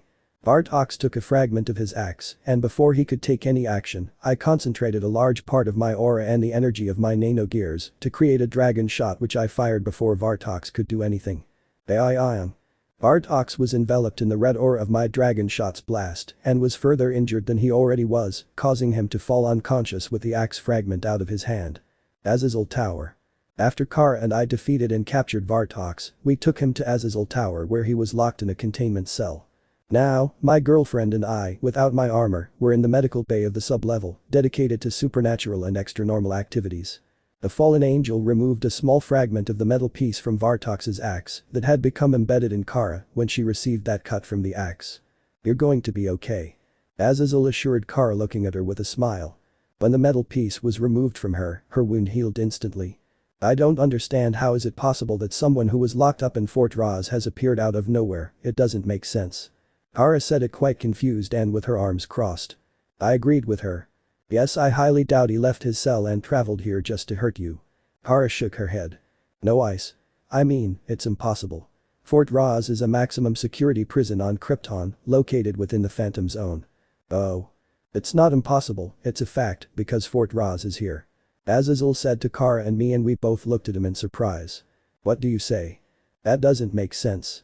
Azazel showed us a bitter smile. Come with me, I'll bring you up to date. I looked back at Kara and she looked back at me. We didn't understand what was happening, but we followed Azazel in search of answers. Azazel led us to what was the command center within the sub-level, and to the left side was the ship that Kara used to get to Earth. Ever since the alliance between the three major factions and the Justice League was formed, Superman allowed us Gregory to keep the ship you used to arrive on Earth. Because, in a way, you're the reason Fort Ross came to this world. We were both perplexed by what Azazel told us. Wasn't the asteroid supposed to have carried me across the galaxy until it shattered and I landed here? Kara questioned Azazel. That's true, but you were trapped in the Phantom Zone, which is why you arrived late to Earth. A breach must have opened within the Phantom Zone, allowing you and the asteroid to reach Earth, and with you, Fort Ross. When it crashed, the alien prisoners, the worst criminals in the galaxy, escaped and are now here. Azazel walked towards where the command center of the sub-level was, and multiple images appeared on the giant screens. Kara and I followed Azazel and he continued explaining to us. Some of them may have very dangerous supernatural powers straight out of your worst nightmares. For the first few months, they remained hidden, but since the formation of the Cows Brigade, many have emerged, making themselves known. Hearing that, a realization came to me. Vartox's attack this morning wasn't a coincidence. They know about Allura. Azazel nodded, turned around, and looked at Kara with regret. The fugitives from Fort Ross would give anything to get revenge on your mother, and the only way they can do it now is by hurting your Ice, who is the person you love. Oh my Rao. Kara spoke with a broken voice and brought both hands to her mouth. She looked at me with great concern and fear. It's rare that I see fear in their eyes. Please, Kara. Don't worry. I know we can handle it. Ice, I'm so sorry. We defeated Vartox this morning, we will defeat the other prisoners. I don't care if I have to face Fort Ross, I will protect you with my life if necessary. I hit my chest with my left fist as I told her that, looking at her with great determination. Kara came up to me and hugged me a little tight, her forehead resting against mine. Her eyes were full of tears and seeing her like that hurt me. I love you. I don't want to lose you, ever. I wiped away those sad, worried tears that tormented her beautiful face and said to her in a softer voice. You're not going to lose me, what are you saying? She moved away from me a little and looked at me with nervousness and growing anxiety. The prisoners have me as their main target. I don't want anything to happen to you because of me. So what? Let them come, we'll defeat them all one by one. What if we can't? She felt deeply worried, afraid, very afraid. All the prisoners who were at Fort Ross are against us, so it may not be that easy. I walked back to her side and took her hands in mine, intertwining them and looking at her with a warm smile. That's true, but we're stronger together, right? The expression on his face brightened and he nodded. Yes, it's true, we are stronger together. At that moment, neither she nor I could resist it, and we shared a passionate kiss in the command center of the sublevel of Azazel Tower. A few seconds passed until the two of us separated again, and it was then that Azazel approached me again with a rather happy smile. I have something for you. For me? I was confused by what he said, and then he touched my chest with the index finger of his right hand. As he did so, multiple small magic circles were created on my chest. Gregory's handwriting appeared along with various magical writings, and they circulated rapidly. Remember when I said I would help you complete the evolution of your nanogears? Huh? Oh, yeah, I remember. It's done. A very bright glow surrounded my chest, and I felt as if a strange object had been inserted into my body. My left arm remained quite tense for a few seconds, and Azazel made the magic circles disappear by separating his finger from my chest. The Omega is yours now. I don't know how long it will take for it to fully adapt to your body or what you'll gain from it, but one thing is certain. Your chances of achieving powers beyond the Juggernaut drive begin now, Ice. Omega. Is it something like a superior nanogear? I don't feel much different, but I trust Azazel. Speaking of Azazel, he now looked at Kara. Kara, I have something for you too. Azazel created a magic circle in his hands again, and what he summoned was a strange cylindrical object with alien patterns. Kara gasped at the sight of the object. That's Kryptonian writing. Azazel led us both to the upper levels of the Azazel Tower, the VIP lounge. There, Kara placed the device on the table and managed to open it. The top split into two parts, and a special tip emerged. Then, it lit up blue and projected the image of a very beautiful woman wearing a blue dress with a gold belt and necklace. This woman was blonde like Kara and there were similarities between the two. Is she Allura? Mother? Kara whispered in surprise as she approached the projection with a broken voice. Kara, my brave daughter. You should have grown into the woman I knew you could be. And though we sent you to Earth to protect young Kal-El, your destiny is not tied to his. I approached her again, standing on her left, and took her left hand in my right to give her the emotional support she needed now more than ever. Our fingers intertwined in a strong, loving grip. There's no right path in life, and many times you won't know what to do. The important thing is that you can return to the path of the brave girl you always were. Be wise, be strong, and always be honest with yourself. Kara reached her right hand toward her mother's hologram to try to touch her, but before she could, the hologram shut down, the transmission having ended. Seeing his mother after so much time and after everything that happened. She could no longer hold back the tears she was feeling and began to sob. Kara. She turned around and saw me with her eyes still watering. Yes, Ice. I wiped away the tears that were once again tormenting her face, looking at her with an expression full of affection. No matter what happens, I'm here for you, whatever you need. You're not alone. Kara came much closer to me and hugged me quite tightly. I felt my body's resilience being tested again, but I didn't complain. I felt her still crying, this time on my shoulder, but I also felt very comforted by her. In his strong hug I could feel all his love for me. I love you, Ice. Kara whispered those words, calming down little by little. She wasn't crying anymore.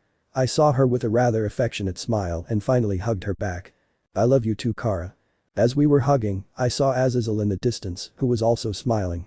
Looking at him I nodded, thanking him. Azazel shrugged his shoulders smiling and shaking his head, that being his way of saying it's nothing. This day felt like a roller coaster, and from the inside out I feel like I'm getting answers, thanks to the people who are very important to me. Chapter 59. The Ultimate versus the Mighty. A strong rival. Issei Kara Department. November 9, 2017, 9:15 p.m. A day has passed since Kara and I, Issei Hyoudou, learned about Fort Ross, the escaped prisoners, and that Kara's ship was trapped in the Phantom Zone. Since we defeated Vartox there has been no extraterrestrial or supernatural activity of any kind. Come in, let them all come. I'm ready, as is my dear girlfriend, and together we'll take on all those criminals from Fort Ross who dare attack New York. And above all, I won't let anyone take away what I love most. That aside, tonight is also very special because we finally managed to buy a new bed to replace the one we broke a few days ago. This one was bigger and sturdier, and therefore quite expensive, although I don't have much faith in it. I hope I don't end up breaking it. Kara said in a rather mocking and playful voice, an image of us breaking it quickly passed through my mind, and that made me laugh uncontrollably. Next time, you pay for it with your salary. I assured her, looking at her with a smile. No problem. I like the idea of us doing it until we destroy this bed. Kara laughed out loud when I said that and looked at me very flirtatiously. Oh Kara, why are you so expensive in bed? Oh my Rao, that sounded so weird. That's not a good choice of words, Ice. Her face blushed considerably, and then she sat on the edge of the bed, leaning her back against it while laughing with great amusement and delight. Isn't it? I just said Kara is so expensive when she's in the… Oh. Yes, I just realized. I muttered in embarrassment, realizing that my choice of words could have been misinterpreted as Kara being a girl who charges me for pleasure. She didn't get angry and continued laughing at the situation. Oh, by Rao. I haven't had much time on Earth. But what you said made it sound like you think I'm a high society gold digger who gets paid to sleep with high society men and goes by the name Kara, the girl who's expensive in bed. Kara continued laughing and pointed one of her heels at me as she extended her leg upwards. I think you need to re-evaluate your business terms, my love. She was just teasing confidently while flashing a rather content smile. Her laughter soon infected me, and I lay down next to her while we both continued laughing at my poor choice of words for quite some time. When we finally calmed down, I turned to look at her, seeing her with a very happy expression. Thank you for coming into my life. Kara smiled at me quite affectionately when she heard what I said and settled on top of me, taking my cheeks in her soft hands. You did the same for me, Ice. I think the greatest blessing I've ever had in my life was that my father sent me to Earth so I could meet someone like you. She told me that with a very kind and sweet smile. That, and you being trapped in the Phantom Zone, waiting for fate to bring us together. I joked, making her smile a little more. I don't know why they always say that fate brings two soulmates together. All I know is that coincidences are usually very kind to both of them. Kara leaned on top of me, and her face was closer to mine. I was in the Phantom Zone, waiting for you. There's nothing I want more than to be with you. The smile on her face was even more endearing, and Kara quickly placed her lips on mine, and we both began to kiss. Kara quickly got carried away by passion and suddenly began to kiss my neck in a much more passionate way. Her hands slid under my shirt and I felt her soft touch on my back. They were quite pleasing and exciting caresses that made me moan softly. Then I felt her lips crash against mine again in a kiss that was stronger and more passionate than the first one tonight. My desires were getting too strong, and I quickly made sure to take off what she was wearing, following the pattern I like to do so much. Kara did the same and whispered to me with a moan that sounded a little desperate. Please don't stop, I need to feel you inside me. His words were like music to my ears, and for the rest of the night we broke in our new bed. Azazel Tower, Manhattan. The next day. After the two of us woke up, showered and had breakfast together, we said goodbye to go to our respective jobs.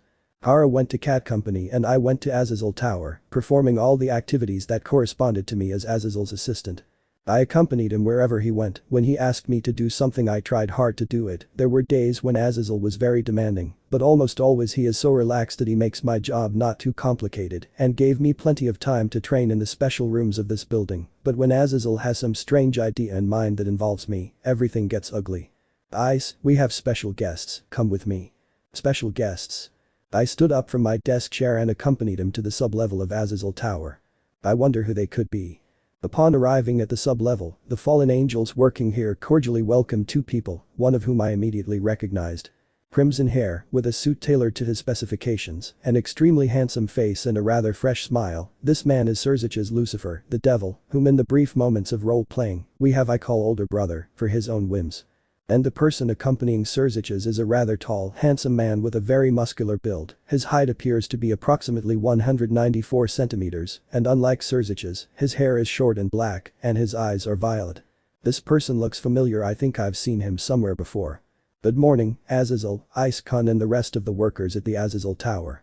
Serzich's greeted. What a surprise, I didn't expect this visit, much less that you would come with the strongest young rookie. Azazel said calmly, and then I understood who this person was. It was Sekiryuutei Bale. Kara and I had watched his match against that boastful high-class devil and the show of strength he put on. I had asked Azazel a while back why Sekiryuutei didn't display demonic powers like the other devils. What Azazel explained to me back then was surprising. It turns out that Sekiryuutei was born without any talent. He did not inherit the power of destruction that characterizes those of the Bale house. I had also learned that Sekiryuutei is the cousin of Serzich's and Rias, which left me more shocked by the fact that he did not have those demonic powers of destruction. I had also learned that Sekiryutei, as a demon of the Bale family who didn't inherit talent and had little demonic power, was beaten and humiliated from birth. Everyone rejected him and he ended up walking the steepest path of all. He pushed himself beyond his limits and trained his body day after day, from sunrise to sunset. It was an abnormal amount of training and he strengthened his body to the point where he achieved a power that was capable of surpassing the talent of demons. But what I don't understand is what he's doing here in Azazel Tower with Sekiryutei. Thank you for your hospitality. Lord Azazel, Sekiryuutei. Oh my god, this is the first time Sekiryutei has spoken to me. Even though it's a normal greeting, I can feel an overwhelming presence in him. His violet eyes are looking at me in a very bright way, showing me his spirit and determination. Azazel crossed his arms and looked playfully at his guests. I'm surprised you're coming to visit us, what's the pleasure? Sekiryutei had come expressly to deliver me a fruit base that only grows in the Bale territory. As you know, he and I are cousins, and we were chatting about various things related to the raiding game that will continue in 5 months, and, of course, the Justice League Unlimited project, but there's something Sekiryutei is longing for right now. Sekiryutei looked at Sekiryutei and he took a step forward. For a long time, I've wanted to test how strong the Justice League Celestial Dragon is. My mind went blank. It took me a few seconds to react to that statement. Well, why did Sekiryutei just say he wants to fight me? HMPH ha ha ha ha ha ha ha. Azazel started laughing as if he found this very funny. I see. That's why they came. Sekiryutei, you naughty boy, you're probably doing it behind Graphia's back. Sekiryutei nodded with a bitter smile. Yes, that's how it is. Azazel placed one of his hands on his chin and looked at Sekiryutei and me. Yeah, it could be a very interesting match, what do you say? Ice, do you want to face Sekiryutei in a friendly fight? Have we come to this? I looked back at Sekiryutei who looked at me with those eyes full of desire to fight. I didn't think I'd have the chance to face the strongest rookie among the young demons. I'm not even a demon. Beat. Suddenly my heart started beating at the emotion I was feeling. I think my Sekiryuutei blood is warming up. I took a step forward and looked at Sekiryutei with rather challenging eyes. I gladly accept to face you. Sekiryutei smiled quite pleased. Azazel laughed again. Very well, I will prepare the battle stage. Attention all my subjects, Ice will face Sekiryutei on the new artificial battlefield in half an hour. If you don't want to see the match as a replay, finish your work as soon as possible. Yeah. What a joy, I'll be one of the first to see the confrontation between the new generation of demons against the Red Dragon Emperor of the Justice League. Sekiryutei was excited and then Sekiryutei said. Thank you for the opportunity. I'm going to show you all my strength. Azazel Tower Artificial Battlefield 2.0. Over the past month, the artificial battlefield has been modified to allow it to reach the size of a continent. The technology of the demons and fallen angels had achieved these feats by taking as a basis the battlefields of the raiding game and some of the technology of Star Labs. The battlefield had been adjusted to be a similar environment to the one old Tannen and I used when I was trained by him. In the distance you could see billions of pine trees and large mountains, the center was a completely clear field with low vegetation. Far in the distance was a long row of super comfortable seats in which sat Azazel, Sekiryutei, Zez, Asia, Zenobia, Irina, Rossweisse, and many others. In front of me, Sekiryutei has removed his fantastic noble robes, now wearing a grey shirt.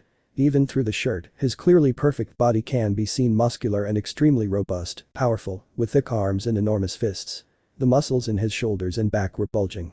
Furthermore, his easygoing traits were similar to Sekiryutei's, as they are cousins. The battle was about to begin, but just before it began. Ice. I just got here. Is everything okay? The blur of red and blue came up in front of me and hugged me pretty tight. Hara. What's she doing here? Shouldn't she be working at Catco? What do you do in your job? I asked him, smiling affectionately and reciprocating his strong hug. I didn't want to miss your fight. Is it about to start? Hara responded very excitedly and happily without leaving my side. Yeah. I smiled and looked back at Sekiryutei who was standing far away in front of Kara and me. Sekiryutei, I know you already know this, but allow me to introduce you to. Kara's Orel, the last daughter of Krypton, known as Supergirl. Your girlfriend. Yes, I know who she is. It's a pleasure to meet you. Sekiryutei raised one of his hands in greeting and Kara turned around to look at him after separating from me. Nice to meet you too. Wow, Sekiryutei, you really are huge. Oh? Huh? Kara stared at Sekiryutei and looked excited. Sekiryutei and I were confused. Kara. She looked back at me. Huh? Oh. Nothing, I was just for Rao, those muscles are really well defined and he's really tall, he does look out of this world. Hearing that detailed observation made me feel jealous. Kara realized what she was saying and blushed profusely, covering her face with her hands. He's not what he looks like, Ice. I've only observed how incredibly muscular he is. Well, he really is. Okay, I admit that even for me who is also a man he is quite handsome. Kara laughed weakly at what I said. Besides, I only have eyes for you, dear. Kara hugged me tightly again and buried her head against my chest. She sighed, feeling at peace with me. That's when it occurred to me to whisper something just for her. Also, as long as you don't get upset when I admire other girls' beauty, there's no problem. Kara playfully swatted me on the shoulder, but I could feel in her body that was clinging to mine, a slight twinge of jealousy. Don't even think about doing that, Ice. Is this what the girl who has admired another man's body says? But I wasn't trying to be flirtatious. I'll give it back to you anytime, Kara's or when a super beautiful woman comes along. Look, don't say that. If you say things like that to me, I'll have to show my jealous side. You asked for it, now please, I have to fight Sekiryuutei. Very well. I just ask one thing of you. Kara wrapped her arms around my neck and whispered in my ear so softly that only I could hear her. Yeah? When you see a new pretty girl, don't let dirty thoughts get the better of you. Understood? Kara distanced her face slightly from mine, looking at me with much love, affection and imploration. I promise I'll try. I love you. Kara gave me a tender kiss on the cheek and then separated from me, flying to where our friends were, and finally I could focus again on Sekiryuutei, who waited patiently. Sorry for the delay. Don't worry, you're a man who prioritizes the woman he loves, I respect that. Now, are you ready? Of course. Ddraig, here we go. Of course. I made my gauntlet appear on my hand and the jewel released a massive, intense red aura. The aura enveloped my entire body and formed my balance breaker armor. Welsh Dragon Balance Breaker. My large dragon wings spread out from behind my back. Sekiryuutei still didn't make a move and for a few seconds I stood still, waiting for him to do something. Do you expect me to throw the first punch? So be it. Using my dragon wings, I propelled myself straight toward Sekiryuutei at the speed of sound.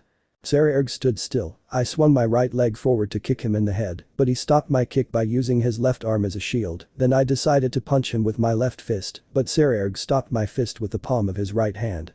The moment he stopped my punch, Sekiryuutei counterattacked me with his left kick, which I dodged by bending my legs. Sekiryuutei made a second attack trying to kick me with his right leg, but I dodged it by jumping above him and trying to kick him again with my right foot. Before my kick could reach him, he moved faster than my eyes could perceive. I fell on the palm of my right hand, and Sekiryuutei reappeared before my eyes ready to kick me, but I managed to jump using my right arm before receiving his blow, and I distanced myself from him again. Our movements had been considerably fast and the place where Sekiryuutei and I attacked each other shook. Once again I approached Sekiryuutei and he waited patiently for me to do so. The distance between Sekiryuutei and me was reduced to 0, and I began to attack him with a rapid series of punch and kick combos that Sekiryuutei blocked perfectly with his arms and legs. His defense was unbreakable. No blind spots or openings. Bang. As I continued attacking, Sekiryuutei managed to connect a very strong blow with his right straight fist to the left side of my armor's helmet. His blow was so strong that it fractured half the face of my balance breaker scale mail armor's helmet. Boon. But when I received his punch, he received a kick from my left leg right below his jaw. His blow almost caused me to fall on my head, but before doing so I managed to support myself with my right hand and use it to push myself backwards, once again gaining distance from Sekiryuutei. Sekiryuutei smiled with satisfaction at the kick I gave him and stroked his jaw with his right hand. That was a good kick, just like all your attacks. Honest, upright, and powerful. If I were an ordinary demon, you would have only needed to land a single blow to finish me off. However, Sekiryuutei moved with a speed faster than sound and reappeared behind me. I'm different. Sekiryuutei exclaimed, turning 180 degrees, clenching his right fist tightly and trying to hit me with it. Crash. I blocked his blow by putting a lot of strength into my left arm. A very strong shock wave was unleashed by the blow I received from Sekiryuutei. The air felt quite cold, but I wasn't knocked down. I stood straight taking Sekiryuutei's punch, even though the impact of his blow tried to ram me with all his might. My body shuddered for a very brief moment and Sekiryuutei's blow almost broke the gauntlet covering my left arm. The ground he was standing on was crushed into a very deep crater. Sekiryuutei already has that much strength right now. That won't be enough. I yelled at Sekiryuutei and swung my left wing claw at him, knowing full well that he would stop it with his left hand. Sekiryuutei easily stops her, but… Bang. The instant he blocked my left wing with his hand, I charged at him, bringing my right punch straight to his chest. It was a pretty straight and accurate hit. A huge shockwave formed in Sekiryuutei's chest when I hit him with that punch.